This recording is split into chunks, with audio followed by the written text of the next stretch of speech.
Стадион, емисија за вашата вистина. Добро утро, Македонија, добродојавте во редовното издание на емисијата Стадион. Преку Преспа во Брисел, па назад до Софија.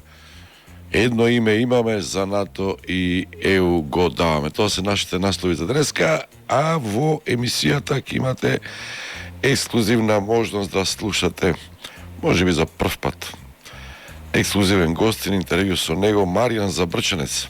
Мислам дека се нема појавено одамна, можеби никогаш по медиумите, секогаш од позадина така действуваше.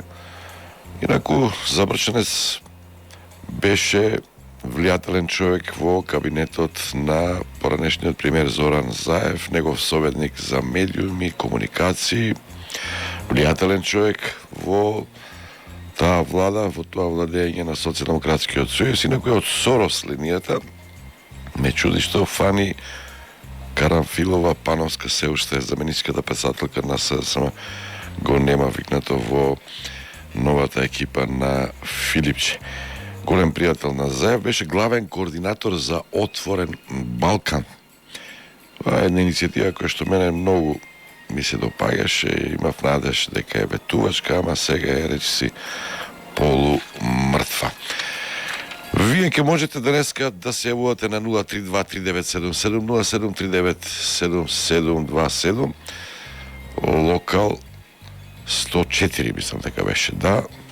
Значи, повторувам уште еднаш, 032-3977-0739-7727, локал 104, со тоа што можете да почнете уште веднаш да се јавувате пред да почнеме да го емитуваме интервјуто кое што е снимане некаде кон средината на неделата. Теми за кои што можете да зборувате. Еве, прво би сакал да ве прашам, кој сакате да биде гостин во Стадион? Со кого сакате да комуницирате интерактивно, телефонски, на Facebook, на YouTube и така натаму. Значи, кој според вас е интересен, атрактивен гостин кој што заслужува внимание да биде дел од оваа емисија? Темите што јас ќе ви ги предложам, не се држете до нив, можете вие што сакате да предложите како тема и да коментирате, да зборувате. Ама еве јас да кажам, околу лидерската средба, она е интересна. Мојот став е дека треба да се има вакви средби. Нема зијан од разговорот муабет, проблематичен ми е форматот. Порано се знаеше. Бранко Љупчо, не знам во негово време дали праве лидерски средби, мислам дека праве. Бранко Љупчо, подосна Ахмети и Тачи, ДПА. Сега најмалку 10 луѓе ќе треба да се викнат и ќе испадне свадба, што би се рекло. Исто така проблемот е и со темите. Според мене треба за стратешки теми да се разговара, за уставните измени, да се внесат бугарите или да не се внесат во уставот, значи таа европска агенда треба да биде топ тема. Тука секако спаѓа и кривичниот законник кој што е дел од таа европска агенда и воопшто дел од начинот како да се подобри здравјето и демократско, и судско, и антикорупцијско на оваа држава. Значи, тоа се некои стратешки теми и изборниот законник. Се разбира, кој што според мене, мислам дека има одредени помрднувања, ако беа искрени после ова лидерска средба, сите кои што дава изјава, гледам дека сега никому не му пречи една изборна единица. Уште повеќе сите бараат отворени листи без проблема. Ајде да видиме како ќе реагираат ВМРО-ДПМН и СДСМ. Значи, тоа се темите за кои што според мене треба секако да се разговара на тие лидерски средби. Знаете, во парламентот треба институционално, ова било во неинституционално, меѓутоа, еве, земете и ова што се случува сега со Украина. Мора директно да се видат Путин и Зеленски за да се дефинираат некои работи, да се рашитат, како што Путин и Трамп се гледа во Енкоридж во Аљаска и како што се гледаат Трамп и Зеленски неколку пати. Значи, тој директен контакт лидерски мислам дека е многу битен. Значи, темите се тие стратешки за кои што треба да се разговара. Секако нема да се разговара за законот за забрана за пушење. Таман се понадевав дека дуи ако го блокира законот, сетот на закони со кои што се уведува Safe City, безбеден град и безбедна Македонија подосна, значи нема да го блокират. Таман се надевав ако го блокират тој сет на закони ќе го блокираат и законот за забрана на пушење, нели? Али Ахмети е страствен пушеш, па мислев дека нема така лесно да поминат овие драконски измени кои што читаме дека ги најавуваат и можеби ќе се случат за најмалку 15 на 20 дена ќе бидат изгласени во парламентот. Значи, пушачи, внимавајте, барајте си чаре. Цигарите се поскапи, ќе нема инфраструктура каде да се пуши или ќе мрзнете надвор, дури и по улица ќе биде непријатно да се пуши. Значи, тоа е тоа што јас можам да ви го кажам за почеток. Вие, доколку ве има на линија, повелете слободно, јавувајте се за нашиот гостин пред да го слушнеме првиот дел. Да ви кажам дека сега е Маријан Забрченец поврзан со медиумите, со Трн, конкретно интернет медиумите и Рацин. И уште една работа што мислам дека можеби треба да е, не можеби сигурно да ја коментирате, милијардата за задлужувањето помина така како ништо да не се случило. Замислите колку брзо се менуваат времињата. Замислите какво внимание и какви коментари, какви реакции предизвикуваше милијардата на Циле, ако се сеќавате. 98-99 година. Сега никој мува не го лази. Како добро утро, добар дење, милијарда, 2 милијарди. Имавме милијарда од Унгарија, мислам дека веќе потрошивме, половина отидоа тие пари кај локалните самоуправи, половина кај бизнисот, подосна 6 милијарди од Велика Британија, сега милијарда во врзници задолжување, но за да се вратат долгови кои што оваа година мислам дека доспеваат за враќање некаде околу 2 милијарди. Значи оваа милијарда нема да биде доволно за да се вратат тие долгови. Очекувате до крајот на годината уште некоја милијарда. Сега да кажам колку е девалвирана вредноста и на еврото дури. Или пак можеби подобро е да се анализира и да се каже дека девалвирани се очекувањата и вниманието на граѓаните. Некоја равнодушност која што според мене не е добра за демократијата. Режа, дали имаме слушател 032-397-707-397-727, локал 104 да го вклучиме, ако не, реклами па Маријан Забрченец, првиот дел подоцна, после половина час, сите тие кои што се заинтересирани да зборуваат на овие теми што ви ги кажав, Бојрум, повелете. Нашите наслови за денеска: преку Преспа во Брисел, па назад до Софија. Едно име имаме за НАТО и ЕУ го даваме. Слушате Стадион. Следува Маријан Забрченец. Стадион. Емисија за вашата вистина. Наш гостин Маријан Забрченец. Забрченец, секојаш ми било тоа интересно презиме. Оровченец, Забрченец. Тоа е типично прилепски. Прилепски презимења се темелат од место некаде. Од местата на потекло на фамилиите или семејствата. Забрчанец од Забрчани, Оровчанец од Ореовец, Присаѓанец од Присад, Локвенец од Локвени. Да, затоа што има интересни, иако Македонија е мала, има многу различни пристапи тука. Звучи словенечки или хрватски, често се соочувам со хрватско или презимето словенечко, викам не прилепско. Можеби словашки, чешки, да, зависи. Имаме на пример и по мајка, на пример, Ружин од Ружа. Да. Значи, не е се така, не сме ние толку патриархат тежок. Имало и матриархати кои што доминирале преку презимењата, можеби тоа е. Ова е преку географското потекло. Заврчанец, медиумски консултант, експерт, која одредница да ја користиме? Консултант. Да. Интернет ти е паси од секој уште кога... Од кога се појави. И кога работеше во Метаморфозис?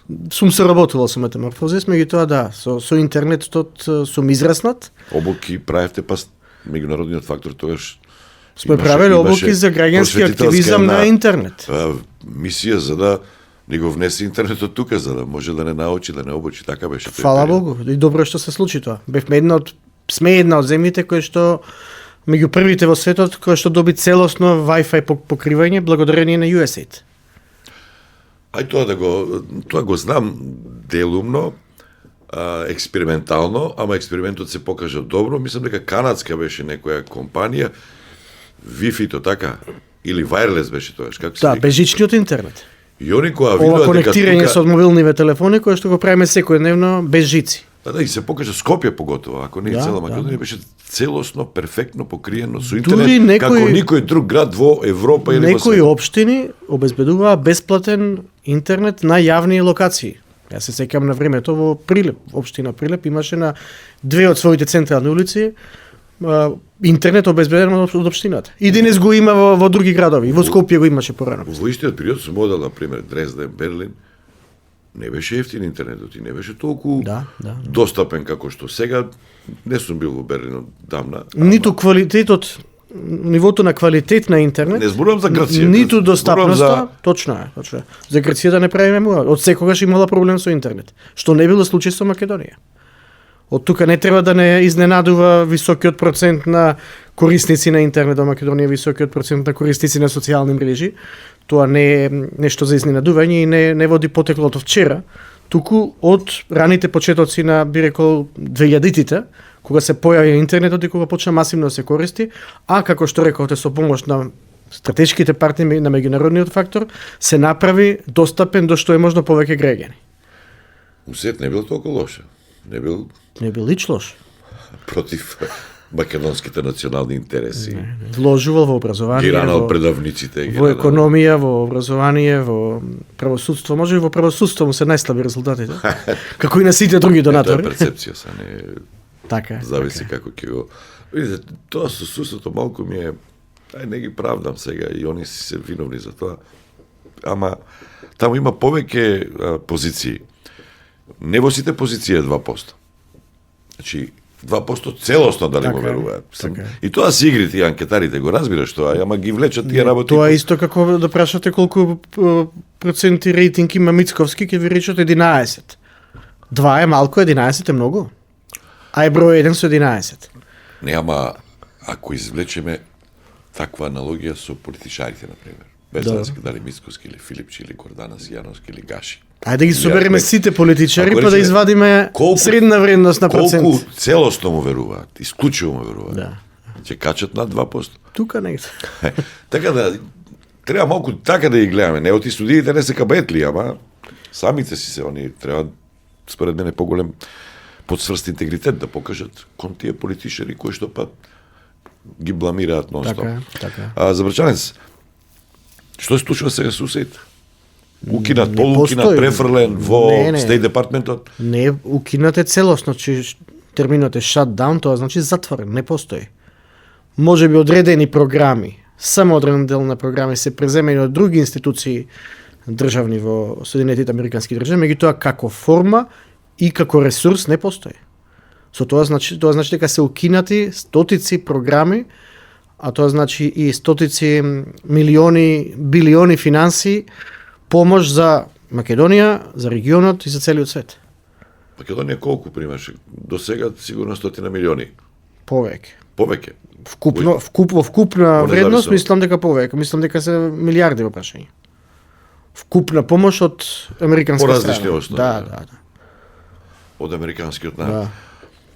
Мене тоа не ми беше јасно, дали е само Ама Инат некој, а меѓутоа не преку бевме УСАИД-а- исклучок во како приматели на таква помош, бевме една од многу земји во развој кои што ја користеа таа помош. Не беше јасен потекот на Трамп или на Мага, затоа што УСАИД е една од тоа е модерно сега, алатките преку кои што се ширеше американското Soft влијание, power, и економски, да, и таа мека моќ. Добро, веројатно се одлучиле за потврда моќ, не толку мека моќ.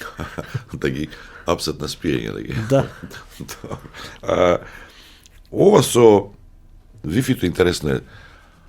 Дај Боже да биде така и со вештачката интелигенција, да не се повтори тоа. Мислам дека натаму Како сме со упатени. Wi-Fi-то што беше, со wireless-от што беше, ние бевме шампиони за интернет.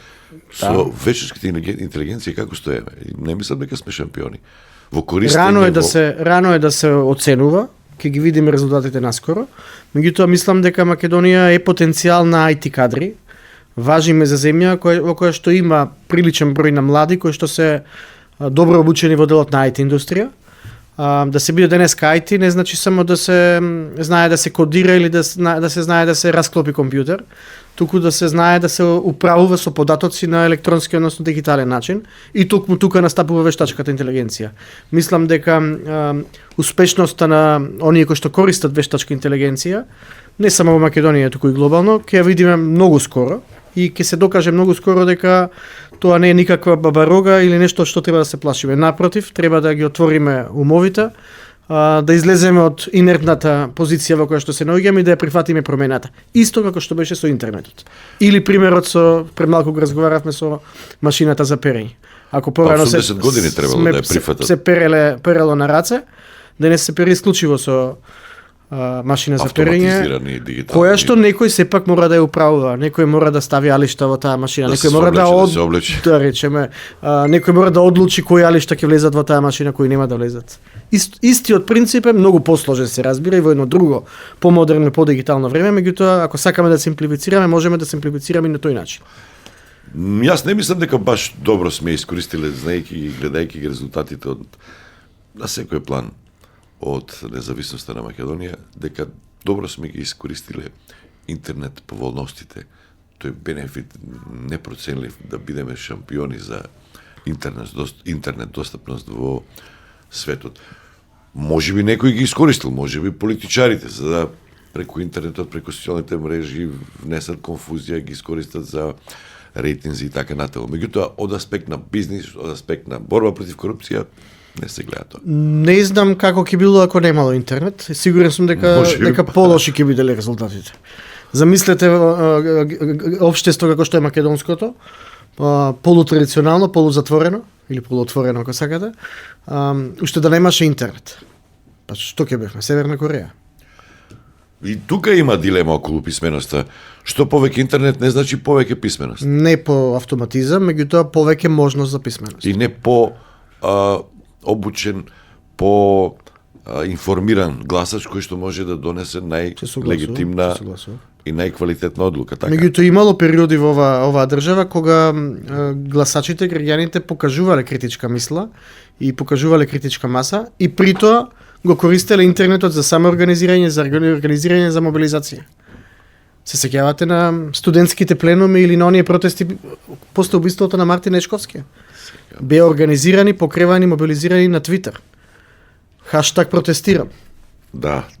Не знам. Имаше неме фиромизира, имаше. Имаше, така е. Тоа преку интернет. Доста беше преку или не беше интернетот? Беше на раните почетоци на интернетот. Меѓутоа повеќе се користеа печатени advertising методи за кампањата Доста или за Don't You Fear on Me. Да. Доста беше на Сорос, Don't You Fear on Me на МЦМС, но исто така поддржана и од Сорос. Кој ти кажат Соросите врегате навредува тоа? Намерата кога се користи тој термин, но тој кој што го користи веројатно е да навреди, меѓутоа исто како со примерот на US, оваа држава има многу добиено од донациите, од помошта на фондациите Отворено општество. Сакате од предавателот на Сител кој што беше срушен во време на војниот конфликт, па се до куп едукативен материјал, заштита на права на маргинализирани заедници, помош во случај на нафтено ембарго од Грција. Се алтернираше ли тоа во одредена мера, во одреден обем, или се уште таа дупка никој не може да ја покрие, ниту европјани, ниту јапонци?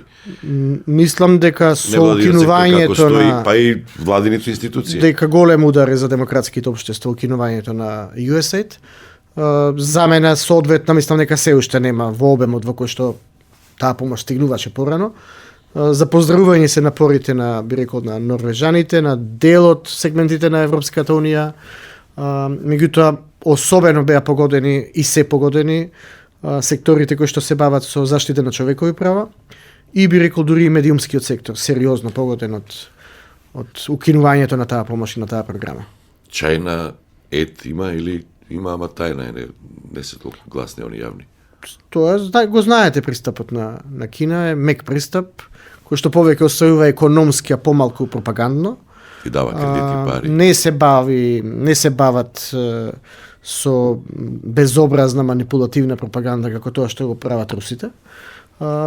И би рекол дека поле на интерес им е Западен Балкан, може би еднакво колку што има и на европјаните. Да се надеваме дека ова поднебие, овој регион од таа помош или тој интерес може да добие нешто плюс во време кога руските центри на мојк или проруските центри на мојк се служат со злонамерни манипулации, со внесување на конфликти во општеството и во време кога американското влијание како да исчезнува од регионов.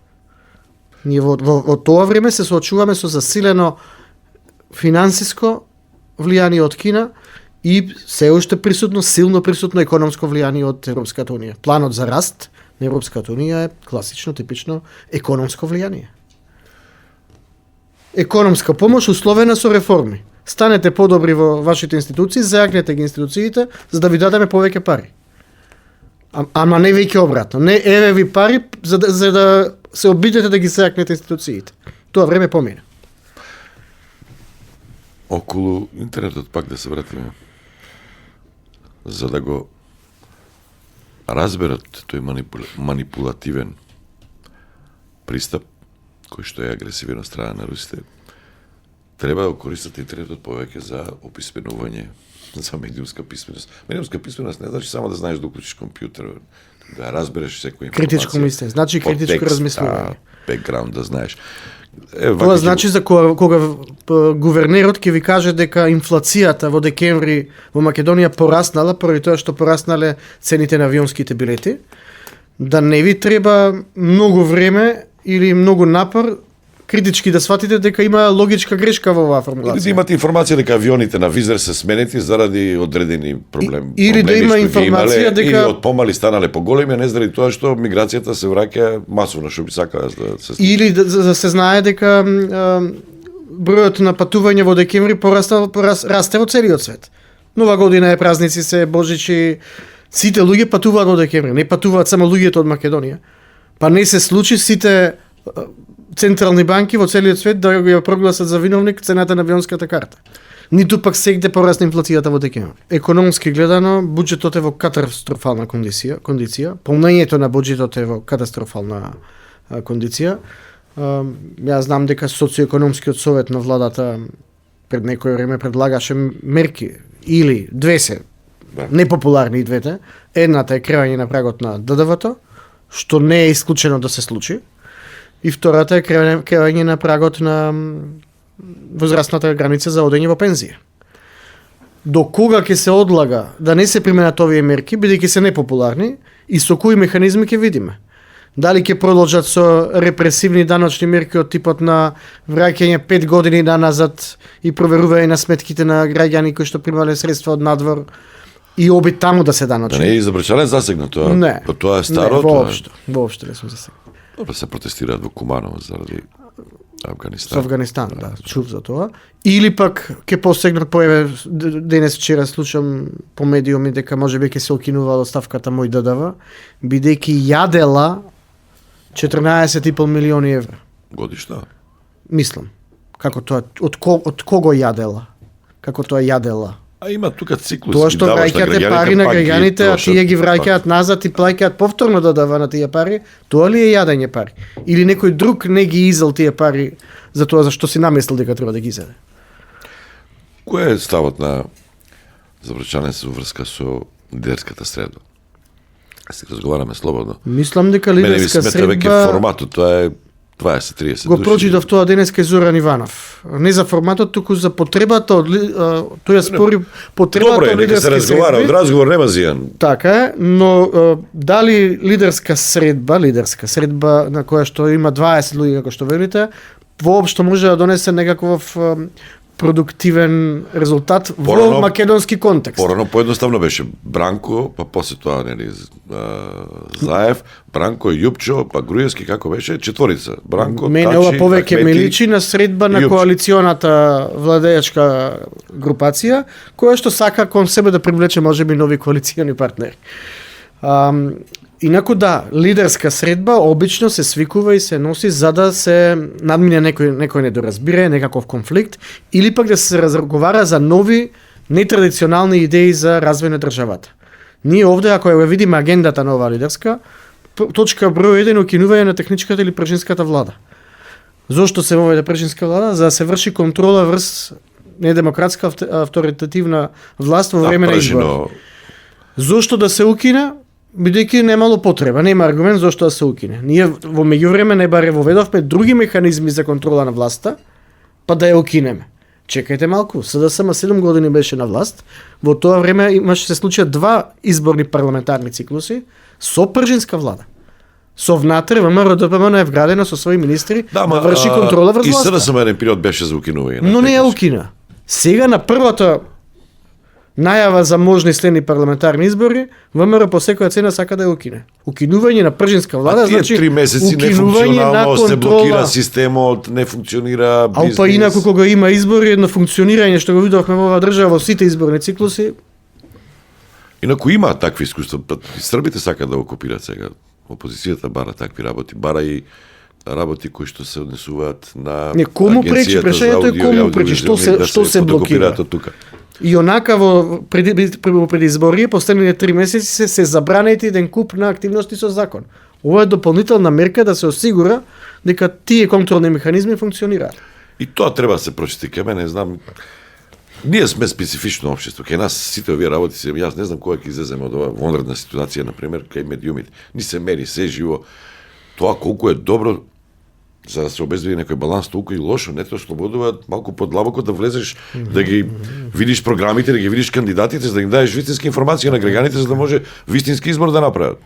И има крајни нелогичности, не знам, 20 дена траела официјалната кампања, па не знам, имало 5 дена кај што никој ништо не објавувал. Демек никој ништо не објавувал, а уствари сите манипулираат преку социјални мрежи, течат рекламите, а ваму традиционални медиуми требало да молчат. Мислам дека има големи нелогичности во изборниот закон. Например, во Америка нема изборен молк и во некои други држави. Меѓутоа ние сме специфични кај нас и мнозинскиот изборниот модел се смени затоа што имаше прв, втор круг, вториот круг имаше многу наследство, па и убиства имаше. И сега, ајде од прва, тука што е, тука е да нема повторување. Значи, тоа да, меѓутоа тоа е причина повеќе зошто не треба туку така да со леснотија да се посегнува по мерки како укинување на пржинска или техничка влада, која што е де факто добар контролен механизам. Вие се ослободувате, власта се ослободува од дел од својата моќ, ја предава на опозицијата, со цел да биде контролирана токму во време на предизборие. Да не може да ги злоупотребува ресурсите на државата во толкава мера во колку што беше навикнана да ги злоупотребува до 2015. Се сведува на маркетинг и што прави опозицијата, ги менува началниците на секторите за внатрешни работи во МВР, во полицијата и одно штанцаат пријави за да покажат некоја црна кампања за да направат импут. Според мене на Македонија многу попотребна е лидерска средба за европските интеграции, односно за надминување на пречките за членство во ЕУ. Но оваа држава и е нужна потреба членството во Европската унија, односно придвижување на тој процес, ако ги имаме во предвид соседите пред Албанија и Црна Гора. Извесно е дека Албанија и Црна Гора ќе влезат во дел од наративот со русите што го споменува. Зашто велам дека треба интернетот да се користат малку повеќе да се информираат и да се описменат и да размислуваат покритички. Албанија спомена. Сега се шири наратив кој што може би го форсираат русите, србите, индичите, кинезите, не знам кој. Може би власта нема Албанија никогаш да влезе и прават паралел со Турција во Европската унија, од тие муслиманска држава. И са секој што добро, нормално размислува, ќе погледне во пописот, ќе погледне во демографската структура на македонската држава и ќе му рече, чекај, не си пукај сам во главата. Зашто? Сум имал такви дебати, зашто? И по проценти, Албанија веќе муслиманскиот дел падна под 50, може би 45%. 50%, над 50% од населението не се христијани. Во Македонија според пописот последен 37 до 40% се, ама чекај, албанците само 25%.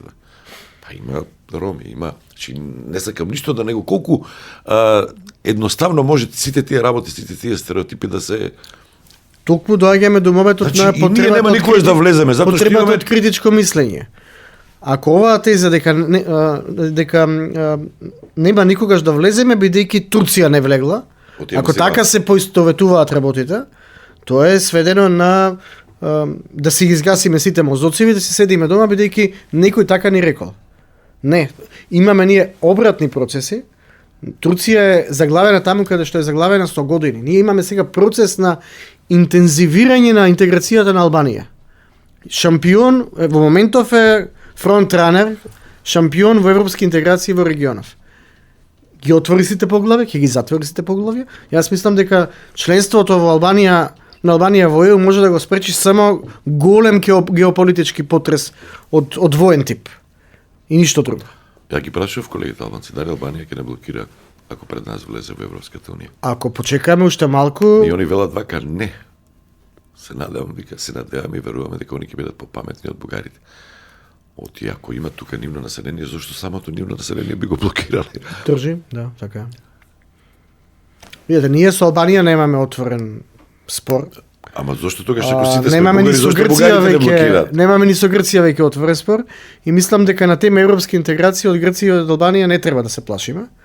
Грција е силен поддржувач на европската интеграција на земјава и тоа го покажала во различни наврати, после решавање на спорот.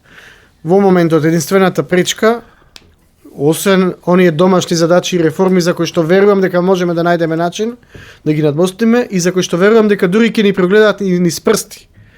Ако се тргне тоа настрана, единствената пречка е спорот со Бугарија, односно нашето одбивање да ја направиме уставната измена која што треба да ја направиме. За која што и самата власт вели дека сама по себе не е спорна. Ако не е спорна, тогаш што се плашиме? Спорот со Бугарија треба да биде тема на лидерска средба. По мене единствената лидерска средба која што заслужува да се случи и која што верувам не би била одбиена од опозицијата е таа тема. И мислам дека таков обид имаше. Се сеќавате на резолуцијата поднесена од СДСМ, а потоа и од ВМРО-ДПМН. Еден од предлозите беше ајде на лидерска средба да ги ставиме двете резолуции на маса, да ги испегламе содржините и да донесеме една заедничка резолуција. А добро, ако тоа помага во надминување на спорот. Закони, таа агенда, таа е дел од европската патека. Меѓутоа нема врска со уставните измени кои што се клучна причка за отворање на поглавијата. Реформските закони, реформите во институциите ќе се интензивираат со отварање на поглавијата. Што значи преговори со ЕУ поглави по поглави.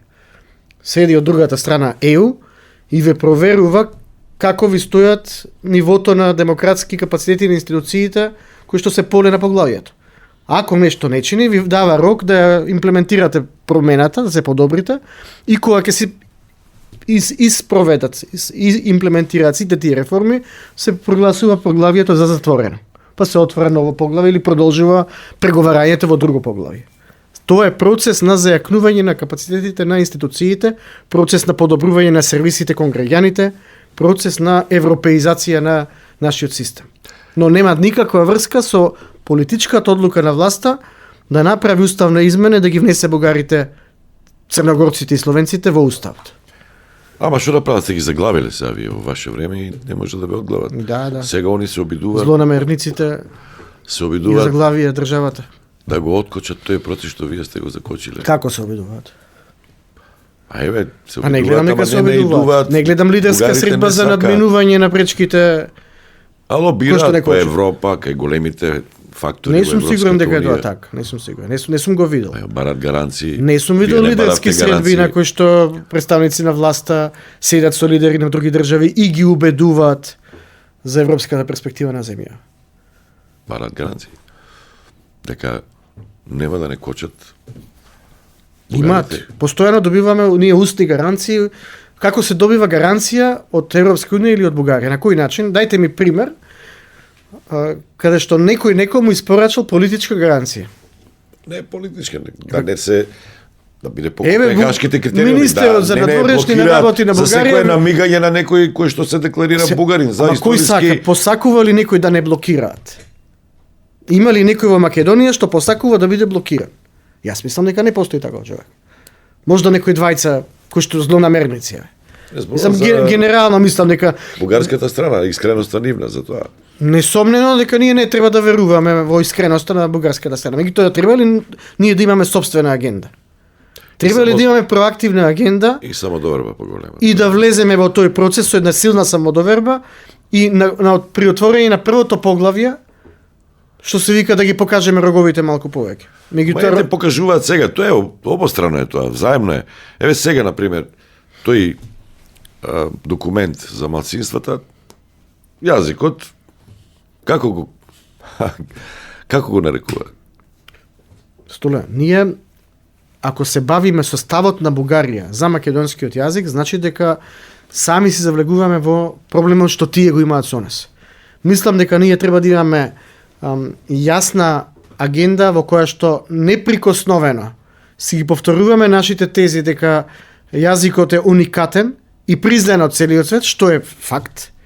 Можеме да се повикаме на историски факти дека е кодификуван, научно раздвоен од бугарскиот јазик и дека е посебен јазик на еден народ со посебен идентитет. И да одиме напред. Зар мислите дека ние ќе го смениме мислењето на бугарите или на бугарскиот народ во врска со македонскиот јазик? Јас мислам дека нема да го промениме, дека не треба да се троши таму енергијата. Бидејќи таа нивна позиција веќе не ни е пречка. Заврчанец, ЕУ го има потврдено македонскиот јазик со отворен повик за преведувачи, толкувачи од англиски на македонски јазик и на сите други јазици кои што се во погон во Европската унија. Тоа е де факто признавање на јазик. Чувствителна ова работа. Мене ако ме прашувате треба поголема самодоверба и не треба да пишува ни македонски, нека биде напишува на македонски. А нека не треба секаде да пишува на македонски, на бугарски, на ваков јазик. Точно е, само ние фрустрацијата сопствена ја покажуваме со тоа. Чувствителна е работата. Сега си немаме работа со, како што рековме, искрени луѓе од другата страна. Завршенец, бевте вие еден од главните фактори комуниколошки во владата на Заев. Преспанскиот договор е сега со некои анкети излегува дека полека влегува во, како да кажем, во психолошкиот, во општо прифатеноста профил на политичките протести кај македонците. Процентот е се уште мал, меѓутоа не е толку негативен како што беше тогаш. Дали може да се каже од аспект на таа комуниколошка задача која што сте имале вие и екипата околу вас, дека не сте го искомуницирале баш најдобро во тој период? Тоа важи и за Преспанскиот, уште повеќе важи за договорот за соработка со Бугарија, кој што беше многу наврапит, многу брз, и луѓето беа збунети, затоа што пред тоа имаше една благопријатна атмосфера со Бугарија. Дали си поставува прашање на самиот себе? Имам точен одговор на вашето прашање и го сметам за суштински важно. Има огромна разлика меѓу тоа како се комуницираше Преспанскиот договор со јавноста и како се комуницираше францускиот предлог со јавноста. Разлика е на ниво на небо земја. Ке се седите малку. Немаше ни време толку. Преспанскиот некој одлучил да нема време. Некој во кога ги планирал чекорите, не знам кој, може би е сите фактори заедно направиле грешка во планирањето. Имаше прво или денска Македонија, па имаше се играше јавното мислење малку. Имаше време, се тренираше, но не премногу. Средбата Заев Ципрас во Давос е во втора половина на јануари 2018. Подпишувањето на договорот е во јуни 17 2018. Уставните референдумот е во 30 септември 2018, уставните измени се случуваат јануари-февруари 2019. Значи, меѓу првата средба Заев Ципрас и носењето на уставните измени има 12 месеци. Тоа и не е премногу време. Но имало детерминираност, посветеност и одлучност да се влезе во тој процес и да се биде отворен и транспарентен. Сме го раскажувале договорот член по член. Цела влада одела во јавност да ги зборува придобивките од тој договор. Не само премиерот, не само министерот. И уште ќе сретнете луѓе и на пресконференции, партиите го избришавте македонски. Добро, противниците тоа име работа да бидат против тој договор. Меѓутоа, тоа се помалку поминува. Како може го избришавте македонски, а држава Бугарија, Грција и Грчки суд ви признаваат центар за учење на македонски јазик, кој што за прв пат се основа после договорот од Преспа. Кога цела јавност грчка се крива против градоначалникот на Лерин, кој што се обидел да цензурира бенд кој што пее на македонски јазик. Не се избришал македонскиот јазик, се зајакнал македонскиот јазик и идентитет со тој договор, затоа што некои прашања кои што биле ставени под тепих дошле, се вратиле на маса, ја не викам дека договорот спектакуларно направил нешто за македонскиот јазик кој што постои вака и така. Туку дека за прв пат Грција се одважила да стави подпис на договор каде што де факто се спомнува и се верификува како терминолошка формулација македонскиот јазик. Мислите... тоа повлече низа чекори понатаму кои што ги охрабрија македонците на секаде во светот да се користат послободно јазикот. Мислите дека ќе прости некој за промена на името? Поготоа што сега еве НАТО може да се распадне, да излезат американците и чуму правевме ние промена на името. Многу е храбра и брза таа формулација дека НАТО можело да се распадне. Кој од каде? Американците ќе излезат. Сега Тоа не значи дека НАТО ќе се распадне или дека нема да има друга некоја Македонија воена заштита ако НАТО ја промени својата форма на внатрешна организација. Мислам дека одговорот на тоа прашање, вашата претходна консултација, дека договорот од Преспа полека, но се повеќе луѓе го прифаќаат. Инаку една информација која што е статистички не побиена и не може да биде побиена, е дека рейтингот на СДСМ во периодот 2015-2024, во тие 9 години, е највисок како пик дента на денот на референдумот. Тоа значи дека во време кога се решавало прашањето за името и во време кога се случувал референдумот, СДС имал највисок рейтинг, а за тоа говори и фактот што на референдум излегува и гласаа за 610.000 граѓани. И не успеа референдумот да собере цензус. Не успеа легислативно, политички, мислам дека не постои во оваа држава, во независноста на оваа држава. За да не ги изборен правите процес, после тие конструкции со уставните измени, притисоци и така натаму. Столе, на референдумот гласа 610.000 луѓе за. Поголем политички успех не доживеал ни еден политички субјект и ни една политичка иницијатива од независноста во оваа држава. Пак да се вратим на лидерските седми, зашто не го изменаџиравте поинаку тоа? Затоа што не беа одредени и ВМРО ДПМ не проба против, после не излегува на гласање, ако излезеа да гласаат против или си користеа своји политички калкулации. Лидерски средби имаше ли тогаш за Преспанска? Имаше обиди. Имаше искрени обиди, мислам дека добро се сеќавате дека Заев беше тип на политичар кој барем на таа тема немаше никаков проблем да седи да разговара со часови со луѓе за кога се прашање стратешки прашања. Што едно прашање, дали ако толку бил висок рейтингот на СДСМ, ќе беше поприфатлив или мораше да се сподели одговорноста, не можеше да се избегне опозиција, да се одеше со референдумот паралелно на избори и тогаш сам можеше уставните измени со двотретинско мнозинство да ги направи. Од денешна перспектива, ако ме праша, да, мислам дека е грешка што СДСМ на денот на референдумот не одржи парламентарни избори. Може би е државнички тоа да не се злоупотребува и да се искористи моментот кој што е сосема друга повисока. Меѓутоа, ако се види однесувањето на сите други политички субјекти, колку во такви моменти мислат за себе колку за државата, тогаш ќе оставиме нека суди јавноста, нека суди и времето. Уште една интересна детализација на Преспанскиот и на Бугарскиот. Пред малку дебатиравме, јас така реков и Забрчанец се согласува, признате македонскиот јазик, не треба да инсистираме секаде да пишуваме македонски и така на. Зошто инсистиравте во Преспанскиот тоа да го пишуваме? Затоа што прв, а не во Бугарскиот сега. И ова, на пример, сега велите треба само доорба, тогаш не е точно дека не сме инсистирале. Лесно е сега јас од позиција на Маријан Забрчанец кој што не е во влада и Столек од позиција на медиум да тврдиме дека па и не мора сега да пишува. Кога ќе седнете во столче на државна институција, тогаш имате малку поинака во ниво на одговорност и обврска да се грижите и за македонскиот јазик и за интересите на државата. И тогаш сте под притисок на јавноста и под притисок на историскиот контекст. Неизбежно е да побарате во тие формулации да биде наведен македонскиот јазик. Затоа во договорот со Бугарија за добрососедство, пријателство и соработка од 2017 стои дека овој договор е потпишан на јазик, бугарски јазик согласно уставот на Република Бугарија и на македонски јазик согласно уставот на Република Македонија во тоа време. И на тој договор се подпишале и Бојко Борисов и Зоран И да Заев. не пишува, ако е напишан на македонски и на бугарски јазик. Ама што добро, сега Зија јас ако размислувам, пишува? Тоа што пишува денес Не мене ми пречи. дава право и дека пречи зошто согласно Уставот, зошто чисто македонски не пишува. Јас и на тоа имам одговор. Како на бугарите не е пречи, на нас па не во, пречи. во францускиот предлог пишува македонски јазик, дека ќе бидат преведувани документите и пишува дека ќе биде акито преведено на македонски јазик. Ајде да ви Без согласно уставот. Ајде да ви помогна малку. Не бара грците и во химната денес над Македонија македонците тоа Нема да се смени. нема таков. Не, затоа што еве тоа е останато. Денес над Северна Македонија се раѓа, не се пее. На пример.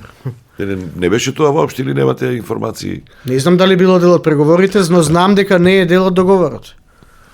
А со историјата што ми дадовте античката со преспанскиот.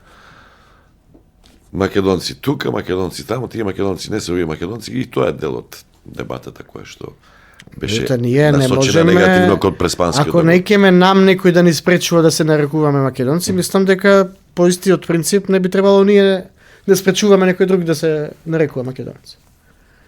А при тоа да се смета за различен од нас. Еве, Ципрас велеше, јас сум македонец. По потекло географско. Добро, да. Или словенско. Истото го кажувам.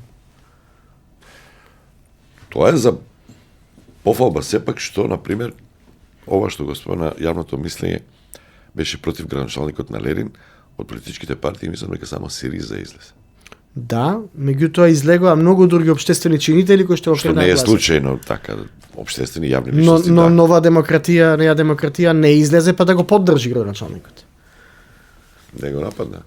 Не го Односно, поддржи. не го осуди, Не го поддржи. Стадион. Емисија за вашата вистина. Одеме понатаму, го слушнавте првиот дел од интервјуто со Маријан за Брчанец. Зборувавме за многу работи преспанскиот договор. Во наредниот дел ќе слушнете повеќе и за Зоран Заев и за Филипче. Ќе слушнете повеќе и за Ципрас што прави, дали сака политички да се активира повторно, да формира нова партија или пензијата политичка ќе му е дефинитивна одлука. Имаме слушател. Добар ден, ве слушам, повелете. Добар ден, Столе, поздрав од Могила. 032-397-707-727, локал 104, повелете и за другите. Реков, неколку теми ви кажав, можете и вие своји теми да кажете, можете да го коментирате за Брчанец, а реков и предлагајте кој сакате да ви биде гостин дел од стадион, кој заслужува да го има вашето и нашето внимание во емисијата Стадион. Повелете. Столе, поздрав од Могила. Поздрав. Што се случува во Могила сега? Во Могила се знае што се случува после наметнатата власт за градоначалник. Зошто наметната имаше избори, нели? Победи. Имаше, ама се знае како беше. Сега да не навлегваме во таа тема. Јас прво би сакал да го видите сега министерот за земјоделие Цветан Трипуновски, бидејќи сега е моментот да каже колку е просекот на тутунот, бидејќи сега тутунот не се откупува по 420, се откупува втора, трета класа, ги затворија пунктоите. Зошто тие пунктои се затворија, а откупот не е завршен? Тоа е едната тема, зборам за страна на цело земјоделие, стоčarство. Второ е, по трет пат млекото паѓа, значи сега е дојдено просечно 28 денари, оти од 25 до 32 некај големи фармери оди. Сега е тоа битна тема, значи храната во Македонија, зашто се пусти се. Субвенциите, знаете, одамна имаше ветено за млеко за 6 месеци, тековно требаше да видиме исплатени цела година, го нема, се крија. Тоа е најбитната тема, мислам, во наредната емисија, ако може и него да го поканите сега, до самиот откуп. За другото, сакам само да ве поздравам. Трипуновски, да, ќе го викнеме, ако не знам кога ќе се случи таа реконструкција, ако не го реконструираат и него. Сега е моментот, значи сега тутунот се откупува, зашто пунктоите се затворени. Оспадба тапани, значи по некој далечен период од месец дена тоа не важи. Нема ни потреба тогаш. Сега да ја каже просечната цена. Дали е 420 или е 350? Ете, можеби цената откупна на тутунот и на млекото не е за лидерски средби, ама економијата е, например, структурата на економијата. Генерално, можеби треба лидерите да зборат повеќе за економија, не само за за се- техничка влада дали да има или да нема и така Да натаму. знаеме како е порастена, значи сето тоа оди на штета на самите млади луѓе. Добро, благодарам. Со среќа 26-та година. Добар ден за другиот слушател. 032-397-07-397-727 Локал 104. Ве слушам, повелете. Ало, добро утро. Добро утро. Ја следев снимката, па отворив некои прашања со господинот Забрчанец и би сакал да го кажам мојот став во врска со тие работи. Ја последно време, како ќе следам политичката трибина кај нас, гледам дека македонците се премногу изманипулирани како нација, криво информирани од разни центри на моќ. Еве, сакам те прашам една работа. Дали знаеш, ти како новинар, сине што се појави списокот, вашите колеги од Инфомакс, што го објавија јавно, на 100 видни граѓани од државава, што професори, што глумци, што новинари, кои се на платен список на лотарија на Македонија. Инфлуенсери и се останато. Професори. Професори, рекол професори Борче Давидковски, едноокиот кој се спаси од шпион, Борис Дамовски. да не кажам Борис Дамовски, чија сопруга е, нели, овој пратеничка, таму гледам некои инфлуенсери уште. И дали сега мислите дека после таа новинарите не може да ги прочитамува пошто списокот е ситен? Дали мислите дека тој список сега ќе предизвика некоја јавна дебата во државата? Што бараат тие луѓе на платен список на лотарија на Македонија? Па треба да има дебата, ама не треба во старт да се осуди, затоа што може би има потреба од нив заради реклами, заради еве Давидковски, заради стручно мислење. Дали јавноста знае дека директорот сегашен на лотарија на Македонија бил правен советник на Казино Австрија и дека Казино Австрија нема лиценца да приредува игри на среќа во Македонија, и сепак ги приредува. А државата не превзема ништо. Па знае, тоа е стара тема, мислам дека ги одговараше за тоа. И знаете дека државата мирува, ама затоа има 100 души кои се на платен список. Втората работа. Ја спомнавте квалификацијата македонски јазик согласно уставот и бугарски јазик согласно уставот. Да. Ама никој не им кажува на овие граѓани дека во 2002 година Антонио Милошевски бил во комисијата што го договорила употребата на новие префикси кога ќе се потпишуваат договорите. Ама Дали тоа... некој им кажа на македонците? Имаше соопштение ВМРО Народна... Антонио Милошевски е член на комисијата која за времето на владата на Петар Стојанов и Љупчо Георгиевски, кога заменик министер за надворешни работи бил покојниот Борис Рекоски, бил представник во комисијата која го договорила употребата на овој префикс. Се молчи. Не, а имаше соопштение ВМРО Народна Георгиевски имаше соопштение, кажа Да, дека Георгиевски тоа го кажа. не треба да Сега, секира дека македонскиот јазик уште тогаш е признаен и од бугарска страна. Никој не кажеше дека Антонио Милошевски кој сега плука на оваа дефиниција е човекот што договарал и преговарал тогаш. Антонио Милошевски плукаше и по други работи, сега ги фали тие работи. Добро да не е битно. Не, идеме сега. Политика, политичари. Земете го Ристо Никовски, амбасадоров, кој го викаат на сите телевизии како пописен инвентар. Добро ме подсети, треба да го викнам тука. Да го викнеш, ама да го прашаш сега што зборал во 2009-та, кое име го предлагал на државата, а што сега збори за промената на името? За ова име. Го предлагал Вардарска или Горна или што? Ама тоа да го слушат граѓаните од негова уста. Значи он 2009-та можело да се смени името и му одговарало да биде Вардарска Република Македонија, ама сега му смета Северна Република Македонија, така?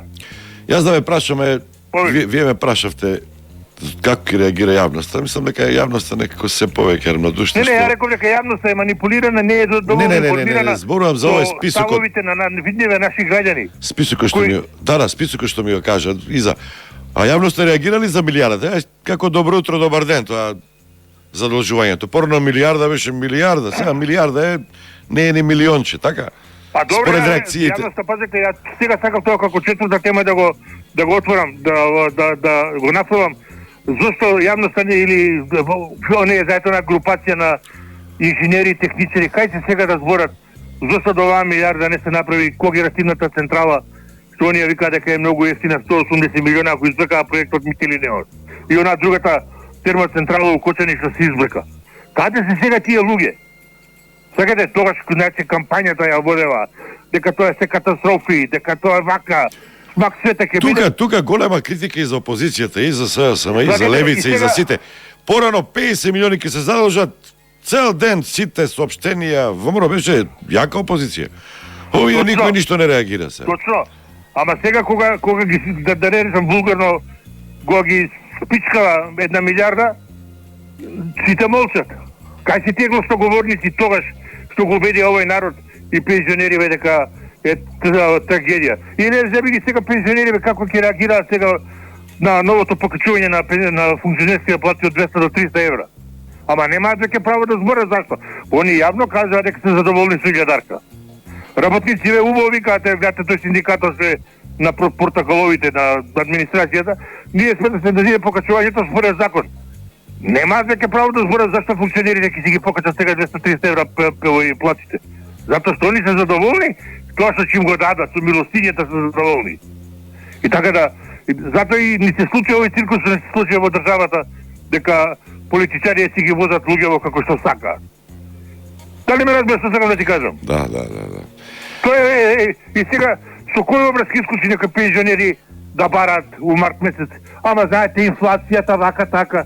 Па кога би се збореше во септември и октомври дека не е Мицковски вањи од Бугарија да знае колку ќе биде во март месец порастот на животните трошкови, кога он одреди дека ќе ви даде милостиња илјадарка, вие викавте добре, ворете добре. Сега како ти си го тоа што е добро? Дали се буните во март месец? Зашто е мало покачувањето на пензиите и уставно гласување? Али пак се вратам на манипулациите се прават. Погледнете ги, тој список од 100 души. И ова што се случуваше со овие здруженијава на електроничните инженери се комплетно. Гледате ли колку на државата и направија штета? Затоа што избркаа проекти, али затоа па никој не им каже сега на македонците. Митилинеос како се Митилинеос Грците. Помалку струја и од кого увезуваме ние струја? Дали увезуваме од српскиот картел струја? Дали увезуваме од пријателот од Бугарија? Нели, оној што случајно се сликани заедно, па после се викаше го следат премиерот, уствари се знае кој бил таму сликан. Зошто не ги кажа фирмите од кого од кој државата увезува струја сега да ги праша? Знам, мислите на Митилинеос, когеративната централа што требаше во Железара. Да, ама и Чебрен и Галишта мислам дека беа во тој пакет. Грците таму се повлекоа сами. Ама Митилинеос беше избркан, буквално од оваа групација. Добро, вас да ја прашам, кажете една позитивна работа за оваа власт. Мора да има нешто позитивно и освен Никовски, кој друг да не биде гостин во емисијата во оваа година. Видели како брзо ги средија работите? Како сега Мицковски ќе им објасни на неговите, како ќе седе со криминалец у 4 очи да разговара? Ај кажи ми таа филозофија. Како ќе седне со Али Ахмети криминалецот у 4 очи да се договара?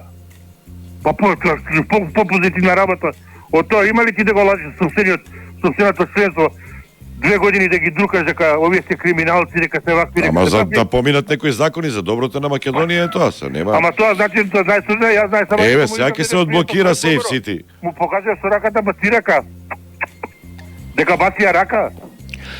Па затоа треба да води сметка што ќе правиш во Значи ова е позитивно што ќе се стрекава со Ахмети сега. Ма како позитивно бит поздржи? Па ви реков позитивно да кажете нешто. Позитивно 2 години го ложат народот дека се ковеаги едни против други, ковеаги си се борат за правата, сега седна одеднаш за све се договори. Што се договорија?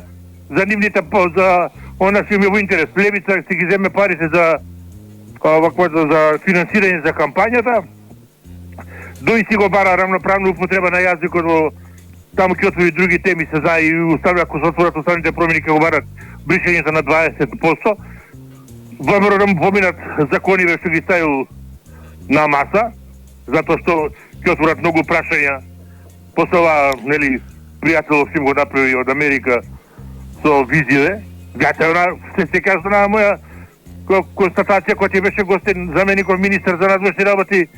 Абе, се збори дека овие ќе направат канцеларија, вика се не знам. За амбасад. Дека ќе сукинат визите за Америка. Такви се нашите политици, да ти кажам право. Ви мириса ли на предвремени избори ова? Сега што се сакаваат со Ахмет?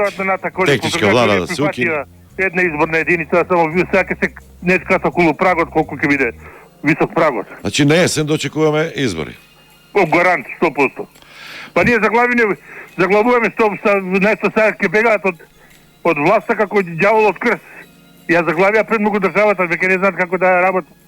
Благодарам за јавувањето. Поздрав. Добар ден за другата линија. Ало.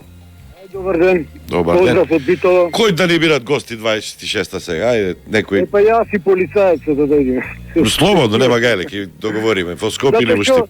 Затоа што се знајкото од Радишани има амнезија. И не кажува какото СДС го раскрина пред изборите договорот со 78 невладени организации. Тие значи работеле во нивна корист. Како тој се колнеше за деца што најсвета работа, знаеш дека нема да смени ништо, дека замисли бре го докаја додат вели го донесе заедно да смени името. Па ти да беше искрен ќе кажеш дека работиш на промена на името. Па да видевме своите колку ќе те гласат.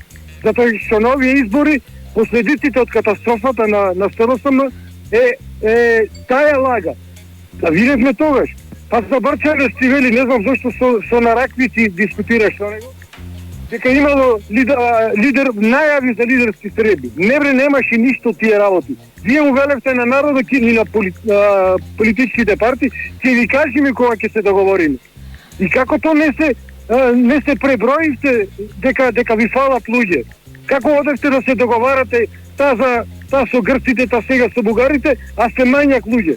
Зошто му пратете со животи на нивни, лични и на деца да распроведите таа агенда?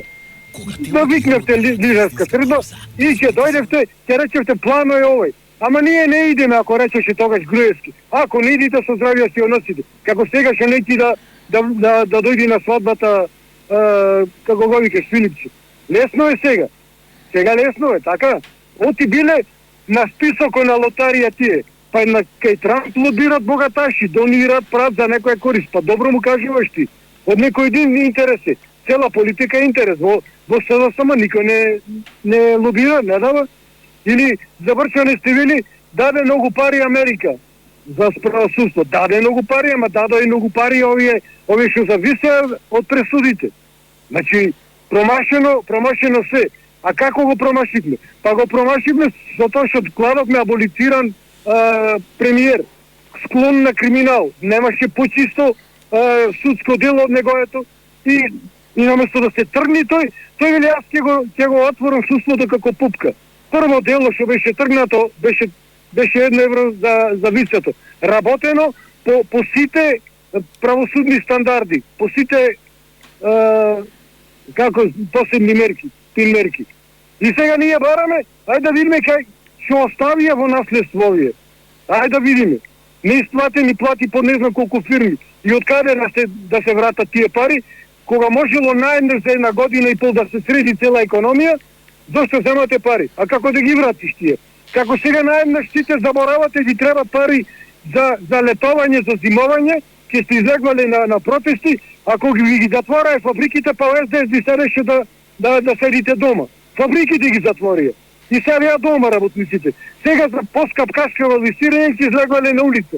Затоа се случваат овие работи.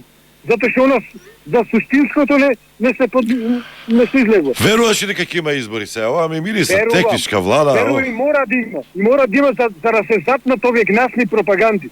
И верувам дека договорот во 4 очи е победник со победник. Јас уште пред една година ти велев дека ќе биде така. Ова сега Али Ахмет и Абе така ќе биде. И Мицкоски?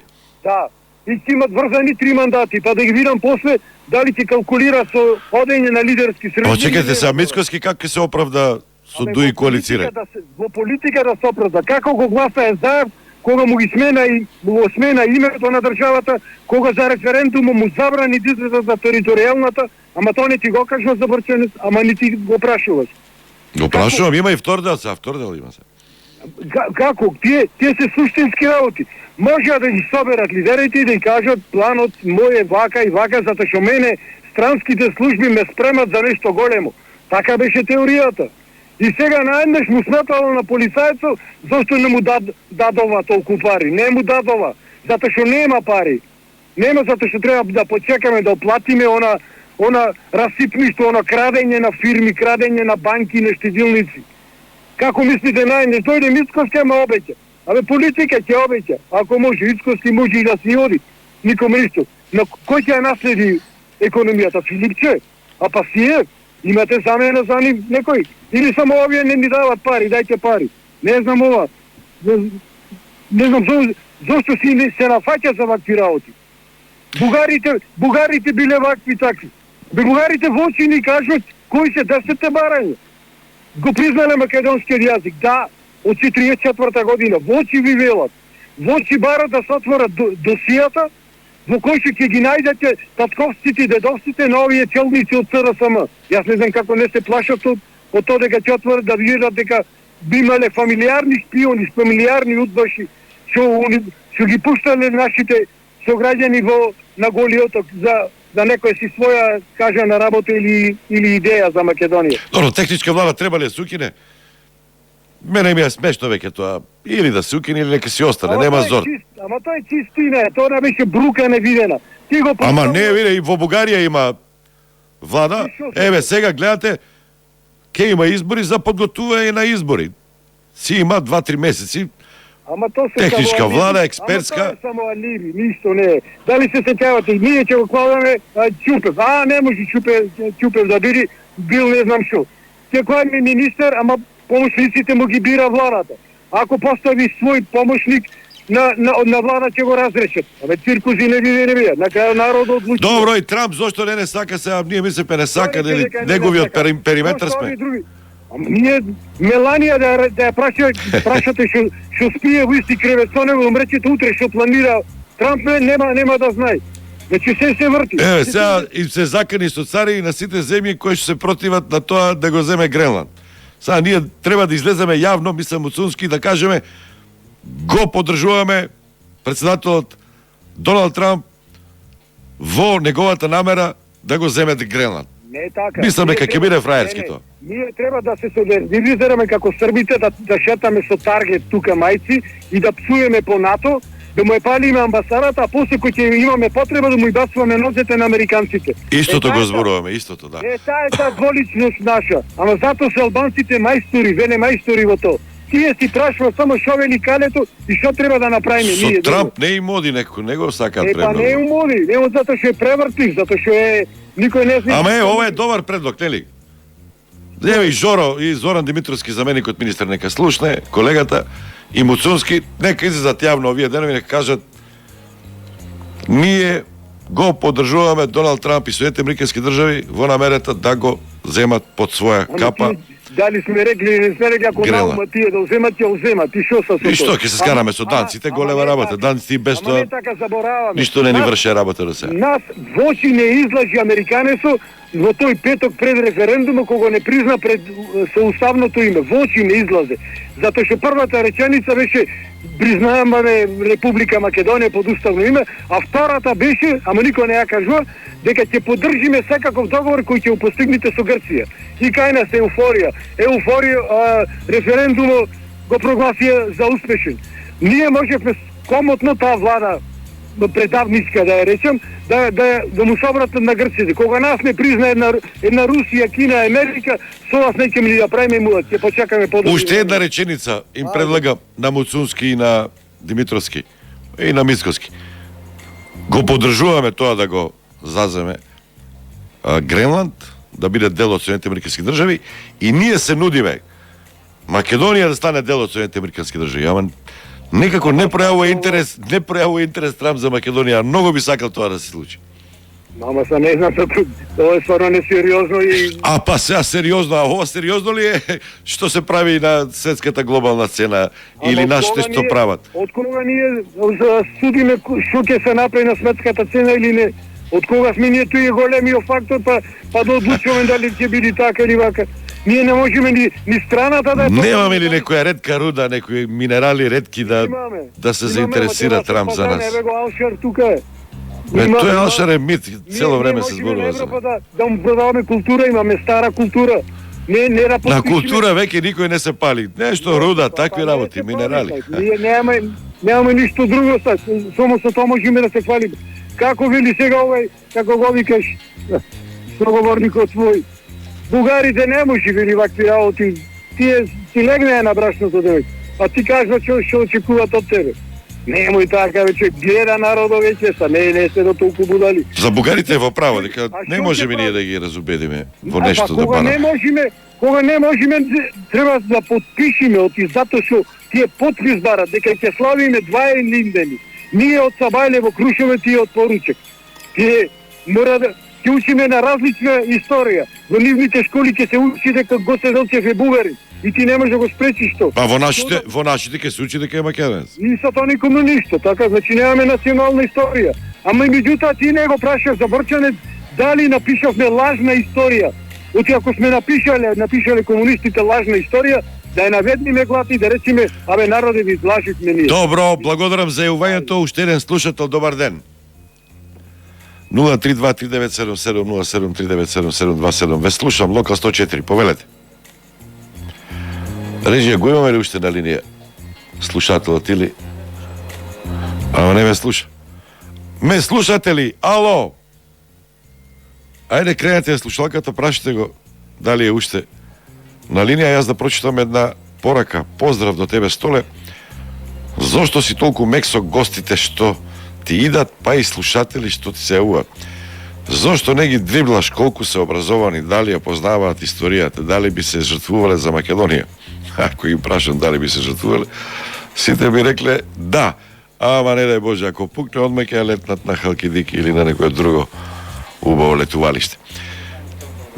Тука тој за Брчанец вели нешто бирократски, интереси партиски и прашајте го тие што не мислат како нив, дали имаат право поинаку да размислуваат или пак, ке ти речам, премногу им даваш право да зборуваат било од која политичка опција да се. Добар ден, повелете. Добар ден. Ве слушам.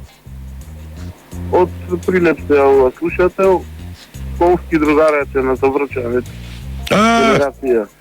Вие како сте Прилепско, без В или такво вие за Брчанец, Орошчанец, има различни тамо по местото на потекло? Па има мешано. Јас, например, сум со В, затоа што имам па и од Битовско потекло и така. Мешано сте вие, да. Па Прилеп е некој центар, така, во Македонија. Добре, ја мислам Штип дека е центар сега, ама добро. И Прилеп не е лош. Прилеп има многу народни херои, партизански споменици, нели, првата пушка таму. Така е, да. Повелете, кои се вашите теми? Сакате нешто за Брчанец да кажете? Па, мислам дека исто е дел од некоја добра политика која немаше добар крај.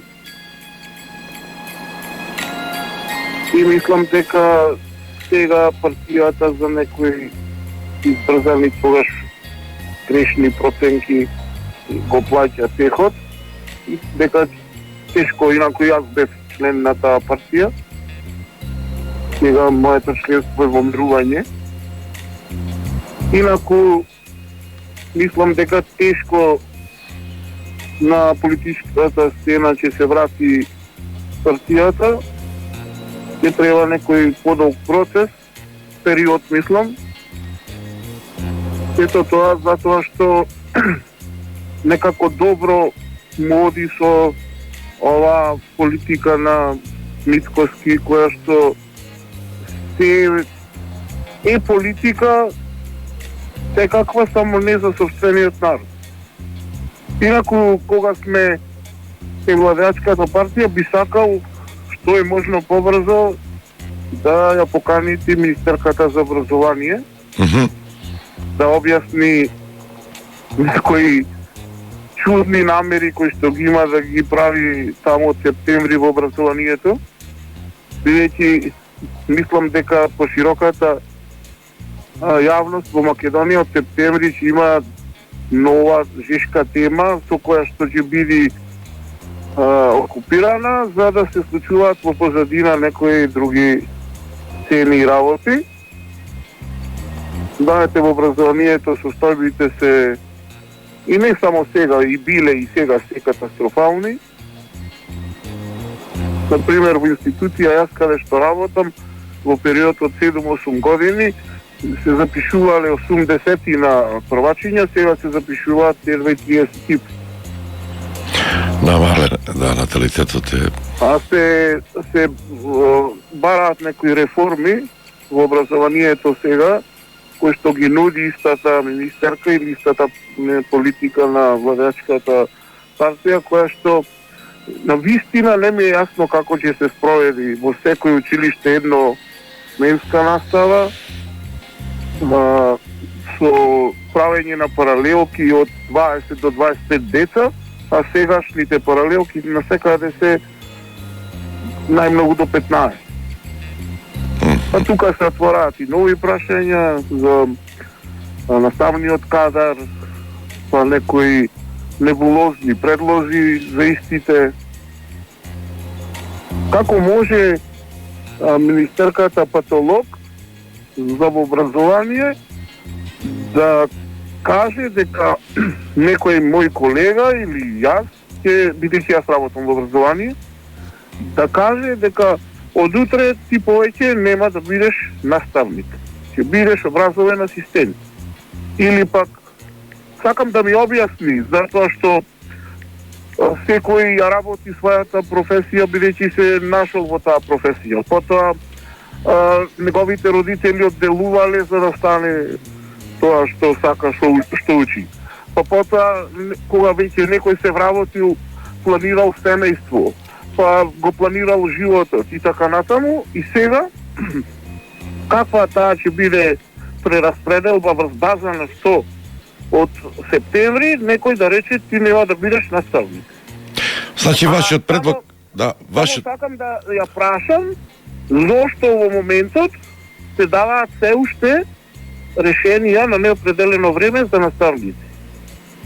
Ако ни е таква алармантна состојбата со запишување на дечиња и со вишок на образовен кадар.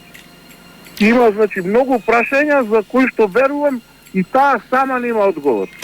Еве, запишено е, значи баравте Цветан Трипуновски, барате министерката Весна Јаневска, да? Сакам само да кажам, вие сте медиум кој што може тоа да го направите, да слободно да најдете снимки кога во опозиција Цветан шеташе по сите општини и како што им ветуваше, и сега да видиме што сега, како што кажа слушателот, пунктовите за тутунот се повлечени, откуп повеќе нема. Сега повеќе нема прва класа, сега тутунот, ако сакаат да им го откупат, ги терат на трета класа. Да објасни малку министерот зошто, затоа што многу триумфално шеташе тогаш и деспотски, јас кога го гледав на телевизијски снимки. Овој народ очекуваше, овој народ даде поддршка 400 или 500 илјади гласови. Очекуваше повисоки плати, очекуваше подобар живот. На сето тоа треба сите тие министри да ги викнете и да одговорат, меѓутоа јас се плашам дека, односно сум сигурен дека тешко дека некој ќе доаѓате во студио. Ке се обидеме, јас мислам дека би требало да дојдат. На почетокот сега... така беше, веројатно и сега ги држи. Сега откако веќе на лидерска средба седна Ахмети Апасиев, мислам дека и самиот Мицковски после овие милиардите што ги нема, ќе диши малку послободно, успеа да си обезбеди и предвремени парламентарни избори, на кои што сигурно дека ќе тера уште еден мандат. И сето тоа доста умешно за жал го прави на штета на македонските граѓани. Благодарам за јавувањето. Ракометот го забравивме, првиот надпревар. Лошо, Данска е супер сила, вселена за нас, ама тактика било, изненадување. Не знам, толку можеме. Мислам дека најсоодветен наслов од sportstation.mk Талевски. Анализа, лекција од Хернинг. Данска е велесила, но поразот ги откри големите слабости во македонскиот напад. Слушате Стадион. Одиме понатаму, вториот дел од интервјуто со Маријан Забрчанец. Поранешен, еден од главните поранешни советници во владата на Зоран Заев. Стадион. Емисија за вашата вистина. Што прави Ципраса? И они се скара, што покажуваат истражувањата? Влијаеше ли Преспанскиот договор? Затоа што ние си ја гледаме само нашата страна. Ке нас не влијаеше премногу, барем на тие први избори.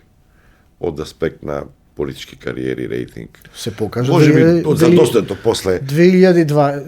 Мислам дека клучно за поразот на СДСМ, меѓу другите, нели, дел неисполнување на ветени реформи, дел односот со ДУИМ, и тоа дел беше сериозен дел и договорот со Бугарија, односно францускиот предлог, кој што по мене не беше искомунициран добро на начин како што беше искомунициран Преспанскиот договор. Точно може би помалку време. Влијаеше на Ципрас? Мислите на договорот на Преспа? Да. Сигурно, но не мислам дека бил клучен фактор за да изгуби власта. Сепак Грција спроведе и многу други реформи, новини во своето општество. Што требаше десните да ги спроведат? Во краток период. А левите сосема спротивно од нивната програма правеа, мораат даноци да зголемат, да воведуваат. Истам дека за да сепак решат економската криза. тој човек и таа влада имала историско действување, презела туѓи обврски на цена на собствената политичка кариера. Јас очекувам дека Од другата страна да беше некој како Мицотаки се немаше да се случи Преспанскиот договор. во Ципрас има доволно сила, потенцијал и капацитет за негово повторно враќање. И мислам Нова дека партија сака да формира. Да, тоа е Не се враќа во најавено е Сирија, дека формира ново политичко движење. Се гледаат со заедно фондацијата функционира ли таа? Немам премногу информации, не сум дел од, не работам за фондацијата. Бевте Од она порано, да. Не. Или така Сум само во учествувал подготовката, во формирањето? Како пријател и поддржувач, не сум бил никогаш дел од формалната структура. Повеќе ја гледам таа фондација како хуманитарно-социјална организација која што помага на ранливи групи, на луѓе на кои што и групации на кои што има потребна помош, отколку за политички механизам за действување. Иако мислам дека таа фондација во соработка со фондацијата на Ципрас, она иницијатива што е започнала со правење на годишни конференции, има и тоа како меѓународен политички потенцијал на легасито на договорот од Преспа. Сепак ви импонира кога ќе кажат зошто бугарскиот не го направи како Преспанскиот. Субјективно можеби да. Сте го слушале тоа така? Субјективно можеби да, меѓутоа Значи зборувам за пишување точно македонски за тие работи. Ама Столе пак ќе ти кажам, и во францускиот предлог стои, има реченица во која што стои дека акито, тоа е значи документацијата за подготовка на преговорите, ќе биде преведено на македонски јазик. Како да го протокуваме сега дека власта сега се обидува бугарскиот да го направи како Преспанскиот што не е за смеење. Така реагира бугарите кога почнаа преговорите со Бугарија пред францускиот предлог, уште заедно дека беше премиер. Мислам дека на Бојко Борисов или на Радев еден од коментарите беше Преспанскиот договор е 20 страници, а овој со Бугарија од 2017, не знам, 5-6 страници бил, дека требало и со Бугарија да биде подобро, односно да бидел 20 страници. Ама има еден пак критика од другата страна, дека со Преспанскиот вие сте ги разбудиле бугарите. Па се што требаше, да седиме дома и да не правиме ништо. За не ги разбудиме бугарите. Сте ги освестиле што треба они да направат, како да се однесуваат. А што направија поразлично од она што и претходно го правеле? Мислам дека таа позиција таму се менувала во ретки прилики. Во време на Ѓорги Димитров на времето малку и можеби во еден период во време на Борисов, нели, она заедничко честување Гоце Делчев и овој договор потпишан на македонски Јас што јазик. не му не забрачам, што се случи таа благопријатна атмосфера, пријатели, па доаѓаше тука Борисов, па помагаше за преспанското, па што не правеше.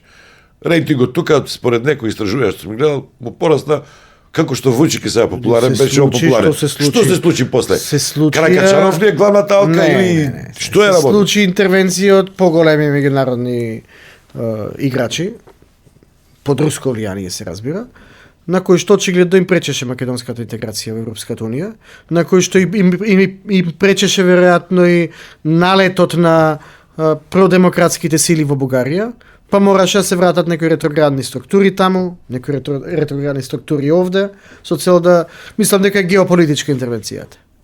Дека не е само прашање на употребен механизмот бугарски сентимент, меѓутоа не мислам дека ние треба да сме изненадени од ставот на Бугарија во врска со македонскиот јазик. Тој не е нов став. Како медиумски заштитник на јавното мислење, забрчанец на владата на Заев, ке ви каже некои забелешки, може би за многу работи, еве, од платата да почнеме, не знам што, и немаше толку лоши резултати таа влада, со сите мани, не дека немаше и корупција, меѓутоа перцепцијата, опозицијата ве победи од комуниколошки аспект. Колку пати сте го слушале тоа? Абе, ние добра работа, ама не знаеме да се фале. Пиерот лош, Забрачанец лош. Не, Бошњаковски сум го прашувал, ама не е баш така. Таа формулација повеќе ја користеа дел од министрите на СДСМ, отколку Која користеа? Да. Најмногу ја користеат дел од функционерите на СДСМ. А при тоа дел од нив одеа кај Заев и му велеа многу не тера да работам. Многу овие од пиарот многу сме ги терале да работат. Не сакале да работат толку, сакале подобро да се рекламираат за тоа.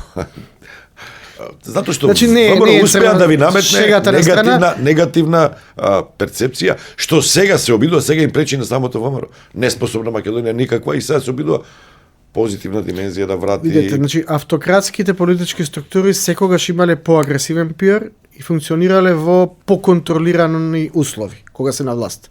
Тогаш настапува контрола на медиуми, тогаш настапува злоупотреба на државни средства во корис на медиумско влијание. Сеќавате вие на сумите на државни кампањи од времето на Груевски? Да, тоа е веќе. Чекајте, ќе видиме сега. Мислам дека тоа следува. Дека овде во оваа држава токму тоа следува. Ќе бидам пријатно изненаден ако владата на Мицкоски не го повтори тој механизам. А професоре сега не би требало поинаку би А од требало тоа, да од тоа ли зависи? Па и карактерот на личноста може да биде силна одредница во действувањето на политичарот. Добро, може. Предпоставувам историски. Да, ама ако било така, немало во една реченица да изговара да зборуваме за убавите работи, а после во вториот дел од реченицата на истомислениците да ги нарекува талог, глодари, не знам кој друг збор го употреби. Талог, да. Ама Талог? не е понежен и Филипче, криминалци со криминалци не се на иста маса. Талог, глодари и лешинари. Да. Па кланови, па она, да. Значи, Да зборуваме за убави работи, кои убави работи? Талог, глодари и лешинари. А велите професор. Така што аргументот професор не треба на тоа уво да спиеме. значи тоа е причината во намерите и во природата на политичките субјекти. Ќе го поврзам со вашето иницијално прашање околу успесите или неуспесите на комуникацијскиот тим на Заев. Пак ќе кажам, мислам дека еден параметар за успесите на комуникациите од тоа време се оние 610.000 луѓе кои што излегле на ден на избори, излегле од дома, значи не е се согласиле или не се согласиле, направиле чекор, заокружиле дан на референдум. На многу тешко прашање кое што точно, нели, како беше она, како со нож во стомакот, горчини и така натаму, да не употребувам такви метафори, ме презеле 610.000 граѓани одлука за едината на оваа држава. Тоа е одлука која што се базира на претходно комуникација и мобилизација и политичко поттикнување.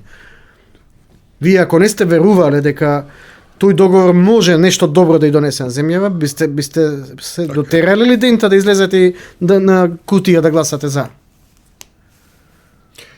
А добро, имаше многу други моменти, тоа со платата го споменав, што така помена. Прво се смеења луѓето, викате, и 500 евра, какви 500 евра, тоа нема шанси. Меѓутоа, знаете, Се е некако нормално после. Плата не е тема на која што вие може да добиете комуникација, затоа што човековото око, 100 пати сме рекле, е ненаситно. Колку и сакате вие да давате пари, вие кренете ги 10 пати пензиите, ќе ве наградат на избори.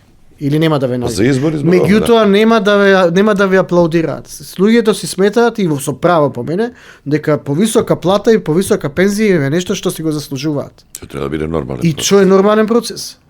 Што треба сега? Што требаш? Може би сега требаш. минималната плата останува колку време, па не влие на рейтинг, како веќе зборуваме така. Не знаеме дали не влијае. Ќе видиме. Не знаеме дали не влијае. Говорите сега. паѓа ВМРО-ДПМН, ама не расте сега само. Па добро. Ама паѓа ВМРО-ДПМН. ВМРО-ДПМН е одговорно за замрзнатата минимална плата. А ВМРО-ДПМН паѓа во апсолутна бројка, така? Значи нешто не чини таму. Ајде 2026 да ја обработиме сега. 2025 криза.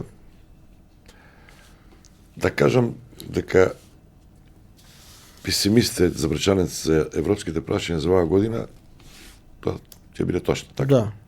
Дека од 2026 нема да се Не случи мислам ништо, дека затоа што го зборувавме тоа. Не заради тоа што јас така мислам или емотивно се некоја- осеќам, логички Макар и од страна, не од нашите. логички не гледам од ниедна страна дека сериозно работи на тоа прашање. Дали 2026 можеме да ги почнеме преговорите, односно да ги отвориме поглавите? Можеме, меѓутоа мислам дека не, теоретски дека ќе ги отвориме. теоретски може, а мислам дека нема да ги отвориме. Нема да ги отвориме. Да.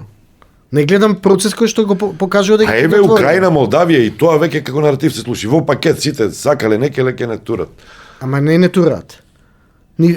Напротив, на Унгарија, на Молдавија викаат еве ви ги почнавте преговорите. Нас не викаат завршете си ја домашната задача за која што се договоривте со бугарите. Молдавија и Украина веќе роуминг европјани се. Ние никако и тоа да го направиме. Тоа за тоа прашајте го Министерот за информатичко општество. На 360 кај Васко Петровски вели можеби е тоа моја техничка грешка, што е скандалозно одговор по мене, но дајте ми време до февруари. За Црна Гора нема Па врска. така де. Он ветува дека до февруари техничкава грешка ќе се исправела. Нема не си Црна Гора и Албанија така. Треба во пакет да биде. Тоа ми пречи мене како граѓанин сега. Не ми пречи во пак ќе кажам во наше време се случи роаминг внатре Западен Балкан, така? Да, отворен Балкан. Одите во Србија имате 9 гига бесплатен интернет, одите во Албанија имате 9 гига бесплатен интернет.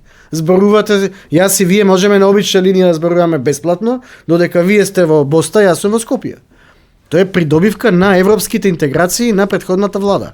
Берлински процес, отворен И Балкан. од сите тие иницијативи, да не ја издвојувам таа што јас сум ја водел Отворен Балкан, нека и на сите заеднички. Мртва ли е иницијативата отворен Мртва. Балкан? Мртва е, Целосно мртва или дише уште? Дише тоа што претходната влада го создаде како проект. Тие проекти работат. Од тогаш нема ниту еден нов проект. Гранични премини, нешто надградба, Надградба заеднички- нема, има статус кво, тоа што сме го сработиле ние постои, со проблеми, никој не се грижи, нема тимови за Опан Балкан кои што се грижат тие проекти уште подобро да работат. Него како што сме ги оставиле во еден аутопилот функционираат. Требаше и во културата, фондови заеднички, требаше. Тагот за патарините се воведе со Србија, како не им текна на ЈПДП да го воведат и со Грција, да го испреговарат и со Грција, и со Црна Гора. Куп граѓани од Македонија За патарини. плаќаат патарини рачно, чекаат онде кога е гужва после Солун, гужва се прави на патарина. Зошто? Зашто немаме такс со Грција сработа. Па србите си го сработија и со Грција. Чекате, ај кај нас нашата влада го заборавила отворен Балкан. Ама што прават србите и албанците? Албанците се И албанците први направија босанците. чекор назад. Црногорците сака. Тоа ви зборува за успешноста или неуспешноста на иницијативата во моментот. Вие кога имате ситуација во која што трите основачи Србија, Македонија, Албанија, 2 од 3 не се занимаваат со иницијативата, не може да очекувате нови да ви се приклучат. Ја не знам, можеби немам информација, ама ајде да чуеме, нека одговорат во јавност. Дали Македонија изиницирала некаква трилатерална иницијатива за нов проект на ниво на Отворен Балкан? Тоа со здравството се финализираше ли? На која Да може да работат доктори Не е тука само и... здравство, тоа е затворен проект, ние го завршивме, се вика слободен пазар. пазар на труд и е завршена работа. До сега имам информација, податок конкретен. Околу 1000 граѓани на Србија имаат добиено дозвола за слободно барање на работа и добиено работа во Македонија. И имаше тогаш магла дека ќе ни избегале луѓето во Србија. Сигурно има и од Македонија кои што поголеми плати ќе земаат, да. Да, ама еве 1000 луѓе од Србија дошле да работат во Македонија користејќи го тој механизам, кој што е електронски, кој што брзо се завршува без да се чекаат работни дозволи. Што друго? Јас знам дека луѓе кои што го развиваат работа на дел од капацитетите на една од овие поголеми компании кои што, да не ја именувам, кои што најавува ланец маркети нови во држава, дека по тој механизам исто привлекуваме работници од Србија. Од Ниш, од Врање. Да. И тоа беше Но мене, застанато е таму каде што се остави. Нема нова, не се работи на нова земја. може би коалициониот партнер албански беше против тогаш, па заради тоа или Па не, коалициониот партнер постоеше во оваа држава, секогаш има албански коалиционен партнер и за време на претходната влада, така? Дуи беше внатре сериозен, нели, дури попроблематичен. и вие скрои чулавката на крајот политички. Но не му ја скрои на Отворен Балкан. Дуи никогаш не беше пречка за Отворен Балкан. Без разлика дали на некој од функционерите на Дуи тоа им се допаѓаше или не. Таа линија со Еди Рама, Па добро, окей. локомотива, тука имаме Курти. 25-та година на кризи. Ако зборуваме за настан, мислам, ова треба година да се заборави. Пред се заради кожели. Да се заборави или да се памети? Не треба да се користи зборот заборави, веќе тоа е многу тривијално.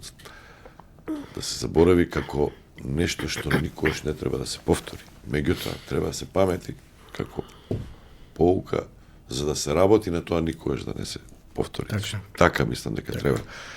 Тоа е настанот кој што 2025-та имаше Меѓутоа, два грубо да ги наречам мртви периоди. Едниот е огромната трагедија во Кочани во март и вториот е локалните избори 2 круга. Тоа се 2 периоди од по 2 месеци кои што спречија во оваа држава да се случуваат реални политички процеси. Но тоа не е изговор за власта да не компензира од 26-та. А велиме дека во 26-та не очекуваме промена на евроинтеграција. Да споменеме сепак нешто и позитивно. Ја мислам дека овие филмовите правев интервјуа приказната за Сијан Диджи Ахмед со тие фестивалски успеси. Апсолутно. Мислам дека се нешто позитивно. Апсолутно. Што друго се мислам? согласувам. Што позитивно би издвоил ти од 25? Култура, спорт, економија. Тешко ми е да ги најдам. Малиот Тешко ми е да ги најдам моментите, освен еве приказната на Силјан. Или Македон Димитровски малиот математика. Имаме такви индивидуални примери. Тие треба да ги Тоа што го зборувам со IT кадрите. Имаме успешни приказни индивидуални македонски. Тоа значи дека не сме до толку очаи. Дека има оваа држава сепак капацитет кој што треба да биде поддржан, треба да биде вграден, треба да биде засилен, треба да му се даде поголема видливост. Кога бевте на власт, требаше малку повеќе за диаспората да се грижите, требаше да ги викате во... Вие бегавте од нив. Еве, гледате сега како се... Зашто мислите дека сме бегали? Па не се Па дружите, не знам, не е ги точно. примавте многу... Заев на секое патување, Баја ги патуваше надвор, нели му вика Заев врати се дома. На сите патувања имаше средби со македонци на секаде низ Европа. Кај да патува? Ама не се враќа во ваше време, сега не. Помали беа авионите, да. Добро се, не. 26-та. 25-та криза. 26-та, кој збор да го употреби? За Македонија? Ајде нешто по-оптимистички каже. Збор на годината во светот е тарифи, не знам, во Македонија Мислам дека трагедија за жал. дека Кочани. интересот на Европската Унија за Западен Балкан ќе остане и ќе преовлада. Јас се надевам дека во 2026-та ќе видиме Не се согласувам, ако има интерес, ќе не буцка, ќе не притиска. Ако ние не сме заинтересирани, они ќе ни Мислам дека испорача. 26-та, евентуално и 27-та ни е последната шанса за да се случи тоа. Верувам дека ЕУ ќе направи посилен чекор за оваа наша последна шанса. Затоа што кога ќе се затвори ова поглавје, заклучно со 30-та, без разлика дали ќе влезат само Молдавија или дел од Украина и Црна Гора и Албанија, мислам дека после тоа нема нови циклуси. Сега е тој циклус, активен е, очигледен е, добива едно засилување, силен интензитет, еден пик, кога гледаме тоа во случајот Албанија и Црна Гора, и ќе мора да финализира. Не влеземе ли ние во тој пакет, се понатаму е неизвестност. А имаме политички контекст кој што е спротивно поставен од можноста која што ни се нуди. Завршене се. Технологијата е интересен текст. Напиша, објавен во Независен, еве го читам сега. Технологија, под број 1, што ќе случи во 26-та. Паметна, но гладна за струја. Тоа веќе на сите им станува јасно. Машините кои што користат вештачка интелигенција им треба поголема процесивна моќ. Тоа значи дека за да ние користиме што е можно повеќе вештачка интелигенција, а сите ние се повеќе користиме вештачка интелигенција, на некое место треба да има инсталирано моќни компјутери кои што имаат силни процесори за да можат да ни одговорат на прашањата кои што ние му ги поставуваме на ChatGPT. И да пребаруваат, да. Тие трошат струја. Колку повеќе користиме вештачка интелигенција, толку повеќе големите централни процесори трошат струја. Тоа значи дека потребата од струја ќе се зголемува, а тоа значи дека цената на струјата ќе расте. И дека ќе треба да бараме алтернативи на производство на струја. Среќа, ние мислам дека во Македонија сме географски може да бидеме среќни, поради потенцијалите кои што ни ги нудат пред се сонцето и ветрот. Ако сме паметни, да го објасним. Професорите кои што се бават со таа област можеби ќе смислат нешто паметно да искористиме нешто на технолошко-економски план. Што објасни малку и по-илустративно, значи ќе бидат тие фабрики за податоци. Да речеме, да. И тие ќе трошат многу струја. Струјата нема толку да се троши електрична енергија за широка потрошувачка, за грејање, за највеќе од овие дури спорува над 50% ќе одат за Апсолутно. Ако нешто вештачката интелигенција, ако не луѓето не смислат кое што тоа ќе го рационализира, нови да биде помалку потрошувачката на струја. Но не, обратно е, потрошувачката на струја ќе расте, бидејќи активностите кои што ги вршиме секојдневно вклучуваат една нова активност, пакетот вклучува една нова активност, а тоа е користење на вештачка интелигенција. Таа вештачка интелигенција работи преку уреди, преку телефони и компјутери. Не ме разбира, вештачката интелигенција, ако луѓето не се толку паметни, самата да измисли, тоа еден професор го велеше, ако не ние, вештачката интелигенција ќе измисли нови извори и начини на машината за перење за сама електрична нема енергија. никогаш да се уклучи ако не стави талишта внатре и не притиснете он. Истото и со вештачката интелигенција. Мислам дека дека трендовите не го покажуваат тоа дека вештачката интелигенција било што сама ќе направи во општеството во кое што живееме, ние ја контролираме и од нас зависи дали ќе ја прифатиме промената и ќе ја користиме вештачката интелигенција. Не треба да се плашиме дека киборзи нека се плашат тие што не ја користат вештачката интелигенција, затоа што областите во кои што функционираат ќе им се пасивизираат ако не и сведат на нула. Нема да опасно да се одметне вештачката интелигенција. Мислам дека сама од себе да се одметне, да не избега од контрола. Да. Ако некој одлучи ја злоупотреби.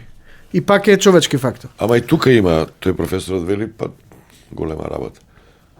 Ќе им ги заробиме сите железари и, како се вика, и овие што се заструја. Пак од нас зависи, вика, они без нив не можат ни да се репродуцираат, не можат ни самостојно да бидат. Ако, како што... Мислам дека вештачката интелигенција треба да ја користиме за да си ја подобриме работата, да си олесниме работата, да ни биде секојдневно помагало и оние кои што се бавиме со општествени активности, кои што веруваме во подобро општество, во демократски промени, да ги искористиме ресурсите на вештачката интелигенција за да создаваме фактографски содржини наспрот оние кои што создаваат манипулативни содржини. И Македонија треба малку по тие датотеки повеќе да прават архиви, затоа што интелигенцијата зема од архивите. Така е. Сега, ако ја прашаш, многу често се случува да има бугарски и српски зборови, значи недоволно Така е. Тоа мислам дека и државата треба да го направи со Но со тек Институтот за на македонски време јазик. се решава но- тоа, како што се реши на ниво на интернет. Вие македонскиот јазик на ниво на Google е добро препознаен, освен во еден сегмент на Google реклами, таму се уште не е верифициран, меѓутоа во сите други области одлично функционира македонскиот јазик на Google. Беше проблематично и тоа. Беше проблематично и во еден сегмент се уште е проблематично. Бидејќи не е доволно голем пазар, економски пазар, одделот Google Ads, реклами, одделот за рекламирање, не го препознава македонскиот јазик. Вие ако сакате да активирате Google реклама или реклама на YouTube, треба да имате да се користите со трикови. Да го пишувате на латиница или на нешто што не е јасен македонски јазик или е англиска формулација за да ви помине рекламата. Како влада и во време на претходната влада сме имале комуникација и со Google преку американската амбасада, имало позитивен фидбек, меѓутоа до крај никогаш не се заврши работата. Остана уште Google Ads. Не, уште во тој сегмент не верификуван македонскиот јазик. Верувам дека викаше Google ќе го донесе, така се споменуваше и тоа во да, Македонија. спомнуваш. Тоа се случи со тоа. Па падна од власт. Требаше да ако ја прашате вештачката интелигенција, дали преспанскиот договор е добар или лош, што ќе ви одговори?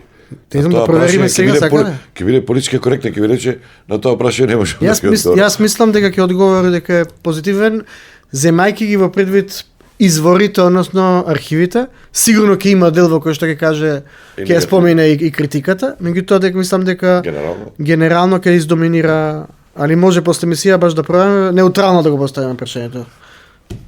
Без поголем е ризикот да го прашаме за бугарскиот отколку за преспанскиот. Рамковниот век е завршена работа. Затоа што за бугарскиот е незатворено прашање се уште, не е затворено поглавје. Завршенец, втората точка од овој текст, геополитика. Европската унија и Кина на ист терен. Го спомнавме тоа. Теренот е Западен Балкан. Имаме очигледно финансиско влијание од Кина, меко, па би рекол дури и технолошко влијание, и очигледно економско влијание нескриено, директно, транспарентно од Европската унија. Второ е потранспарентно и по мене на поисправен начин се случува, со јасни критериуми, точно се знае што треба да направиш, што ќе добиеш. Другото е, кинеското е би рекол повеќе посуптилно, меѓутоа барем не е манипулативно, безобразно и конфликтно како руското. Ама Джефри Стак го читаат сите, он близок е со кинеите. Да. Трето, Македонија, мислам дека ова го исцрпивме. ЕУ на пауза, сметките на максимум. Сметките на максимум, мислам дека зборувавме за Да. ЕУ и за струјата и за само за струја сметките, ама тоа е поврзано. Не само за струја сметките. Знаете, кога се качува сметка за струја, што се друго оди нагоре? Две убави работи ќе има глобални во 26-та, тоа е се Олимписките зимски игри во Милано, почуваат за неполни 30 дена, и светското првенство фудбал во Америка на лето 26-та. Ке се пласираме, дај Боже, барем тоа да биде Дај Боже. на светска тешка е. Добро, ете, на тема убави моменти, тоа е еден серијал на добри надпревари на фудбалската репрезентација во 25-та. Веројатно може да го броиме на листата на убави моменти. Барем убави очекувања, надежда. Музиката и уметноста, и тоа е страшна тема. Страшна за оние кои што гледаат со страф на вештачката интелигенција. Меѓутоа мислам дека на запад веќе тоа се не смеме да се изненадуваме од присуството на вештачката интелигенција. Како и што беше и со интернетот. Дајте да ги искористиме потенцијалите. Една работа да им кажеме на гледачите и на слушателите. Јас тоа не го знаев, еден професор ми го кажа. Се уште, а кој знае дали некојаш ќе се случи тоа, нема измислено посовршен објектив од окото. Веројатно, да. Снимате ли тоа, ми го? Не вика, нема, не може тоа. Веројатно и нема од мозокот, пошто има он од примитивно доба памти, од Африка, од како се вика тие Homo erectus, Homo sapiens, има тука и мозок не можат роботите да направат или вештачка интелигенција. Тоа е за оние кои што гледаат опасност во... Значи, имаше јас би направил теза ваква, дали би се согласил, ваква паралела. Јас се обидам тоа да го проектирам и во меѓу соседските односи, политички. За жал, има тука слично со вештата интелигенција. Слушаме внимателно. Ние во се што ќе ни предложи некој гледаме опасност, наместо да почнеме да гледаме шанса. Конкретно како да го објаснам тоа. Бугарите бараат, на пример, да може на попис да се изјасни некој двојно. И како македонец, и како бугарин. И јас викам, чекај, па тоа не мора да е лошо. Ај гледате другата страна, ако веќе е реципроцитет. И во Бугарија, ако им е проблем да се кажат како македонци, страв, нема токав проблем да биде и страв, ако може да се кажат Двојно. бугари и македонци. Да се обидеме да гледаме шанси само, не само... Мислам дека менталитетот на тема самодоверба се реплицира и по прашањето на Бугари, и по прашањето на вештачката интелигенција, така што тука ви е одлична констатацијата. Можеме ние да покажеме и поголема самодоверба и имало периоди кога сме покажували, сме си ја докажувале пред себе си. Мислам дека, знаете, ако се земе оној пример на онаа теза дека вештачката интелигенција ќе ги заменела луѓето и со тоа ќе се изгубеле многу работни места. Јас ќе превртам се таа теза и ќе кажам дека компаниите кои што не користат вештачка интелигенција ќе заостанат и природно ќе почнат да згастуваат и луѓето кои што работат во такви компании ќе ги изгубат своите работни места. А овие кои што користат вештачка интелигенција ќе напредуваат и ако дури мислам дека ќе го зголемуваат бројот на работени, бидејќи ќе освојуваат поголеми пазари. И тоа е по мене и природен процес. Постојано едни типови на компании растеле, други изгастувале. Едни индустрии биле во пораст, други во загуба. Повторно да влегуваме во некој циклус кога тоние кои што ќе бидат првите кои што ќе прифатат вештачка интелигенција оберучки, што би се рекло, ќе го имаат најголемиот бенефит. Музиката и уметноста. Во музиката 2026 ќе звучи познато.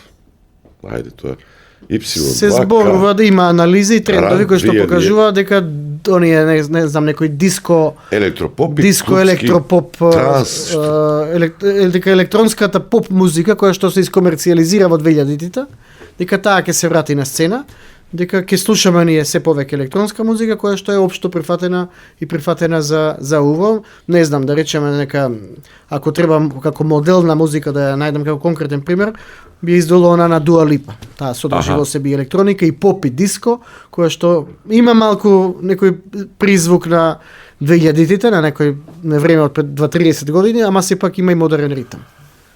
Вештачката интелигенција станува коавтор. Од тоа се плашат делот од музичарите, кои што по мене, не од само музичари, од креативците, кои што повторно велам не сака да излезат од својата инертна удобна позиција. Ви да се плашите од нешто ново, тони што се плашат од ново, по мене не може да бидат авангарда. Вистинската авангарда треба да работи со новото, да го користи новото, да биде современик на новото, а не да се плаши од новото. Уметничката сцена се поместува кон перифериите. Да, тоа значи дека авторите на содржина ќе одат кај публиките. Вие ако не можете да убедите да дојде публиката на ваш централен настан, на стадион, се помалце во Македонија гледаме полни стадиони со квалитетен контент. А се повеќе гледаме мали ќошиња со мали заедници каде што нешто добро се случува. Имаше иницијатива Комшилук. Серија јавни настани во автокоманда. Во Комшилукот на автокоманда. Кога сте видели вие јавен настан во автокоманда? Тоа е типичен пример на селење на сцените кон перифериите. А не сите на стадион. Сите на стадион за Дино Мерлин и Здравко Чолич и Јаца Лукас. Што е во делот таа содржина би рекол сериозен шунт. Да. 25-та беше година на 6 седмини, што е ова? 6-7, тогаш 26-та ќе биде година. 6-7, тоа е меме кое што го користат новите генерации. Со медиумите. Дали усите ќе станат уште пократки? Дали вештачката интелигенција ќе се користи за да ни каже како да разговараме на децата? Не, ние веќе како да напишат коментар на Инстаграм од три Риловите збора. можеби ќе стануваат уште пократки, меѓутоа подкастите ќе стануваат уште подолги. Така што да не го сведуваме интернетот само на Reels. А подкастите ќе бидат како приказни, како ова е подкаст, така? да. Ако ова сега трае 30 минути, јас верувам дека овде има простор за уште 30. Има, ама Така. ќе извадиме и рилсови. Ќе извадиме и рилсови. Ќе има некоја да не комплементарност. фрламе само камења по рилсовите, туку да гледаме дека во исто време расте тенденцијата и на долги формати. YouTube станува платформа за долги формати, за долги подкасти. И кај младите? Кај секаде, Сма, апсолутно. Z, алфа И генерација. кај младите. Се повеќе луѓето и помладите, особено генерација Gen Z, додека прават нешто по дома, или додека се возат во автобус, или додека патуваат, на своите слушалки слушаат подкасти од долги формати. Слушаат аудио книги, слушаат разговори од овој тип, што значи се едуцираат. Не се толку заостанати или толку незнајковци како Имаше што ги мислат. радиодрами, не знам дали се уште ги има на македонско радио. Значи се Не знам дали ги има, меѓутоа се тоа враќа било историјата, некаква да. драма, некаква глума. Овде зборуваме за жив разговор, за реална радиодрамата е формат кој што е сепак ограничен. Таму имате одредена сценарио, драматургија, улоги. Значи радиото нема гајле. Радиото го ценам исклучиво ценет медиум е Ќе за мене. преживее. И ги преживува и надживува сите други формати. Така ја цитирам Владко Стефановски во еден интервју вели: ја си слушам радио и гледам телевизија истовремено. Како Апсолутно. телевизија без звук. Така е. Лесно достапно е, може да го има, да го слушате на интернет, може да си правите собствени радио формати. Се уште старата фреквенција, FM фреквенциите се безсмртни би рекол, затоа што ги слушаме во кола, ги слушаме во трговски центри, ги слушаме во автобус. Што остана за крај? Тоа е, се мислам дека опатив, не мислам дека е доволно. Мислам дека и покрај црнилата и негативниот контекст има точки светли за кои што секој од нас треба да си најде начин да си се фати за некој од нив и да си најде мотив за подобар живот во оваа наша држава. Од аспект на трн и на раците, нели вклучен си во Да. бизнисот. Што или одговори веќе што ќе се случи со мене. Новинарите ќе изумрат, ќе имаме некои роботи Не. холограми што ќе читаат вести. Не мислам Ќе дека пишуваат, било ќе што собираат. ќе изумре во медиумската сцена, може само да изумрат медиумски платформи кои што нема да успеат да најдат поддршка за да обстанат. Сите одговорни субјекти во општество, без разлика дали се компании, донации, фондови, чинители, центри на моќ, треба да вложат малку повеќе во демократската и во независната медиумска сцена. Мислам дека е тоа вредност која што само му помага на општеството, никако не му одмага. И без разлика дали станува збор за потрадиционален тип на медиуми кои што се подпираат повеќе на традиционалното новинарство или пак дигитални медиуми кои што и користат повеќе современите технологии или пак хибридни мешани формати, мислам дека медиумите и тоа како добро си ја бркаат работата во Македонија и дека без нив подобро општество не може да имаме. Ама се помалку пари има за Вршанец. Истото го кажувам, затоа Рекламите не се качени, цените не знам, времето на Ранковски беа повисоки. буџетот на компаниите Расте цените. за маркетинг не расте, за жал. Бугарија има земја која што има колку 3 пати повеќе жители од нас. 6 милиони еве, 5,5, 6. Добро, има 20 пати поголем маркетиншки буџет. Така што ете и по тој остав да се замислиме дали ни треба Европската унија или не, ако се уште некој има дилема. Сузаев се гледате ли или треба да отидете Не во многу често, Дубај, Сингапур, не може да Не, Заев живее во Струмица, ама имаме континуирана комуникација, не пречеста, меѓутоа се нервира Редовно. за ова што се случува сега или изолиране, трнете на страна. од политика е повлечен целосно сега. Дали се нервира или не, сите понекогаш за нешто се нервираа. Маријан Мислам дека Забрчанец. генерално е позитивен и мислам дека своето политичко действување си го заокружи. Не се меша сега. Не знам дали се меша, не гледам дека е проактивен. Дека е проактивен. Не оти нели цело време дека ги држа од позади на конците. Мислам дека Протеже, повеќе протеже. теорија на заговор. Филипче и така натаму. Теорија на заговор. Забрчанец, нека ни е стрекна 26-та година.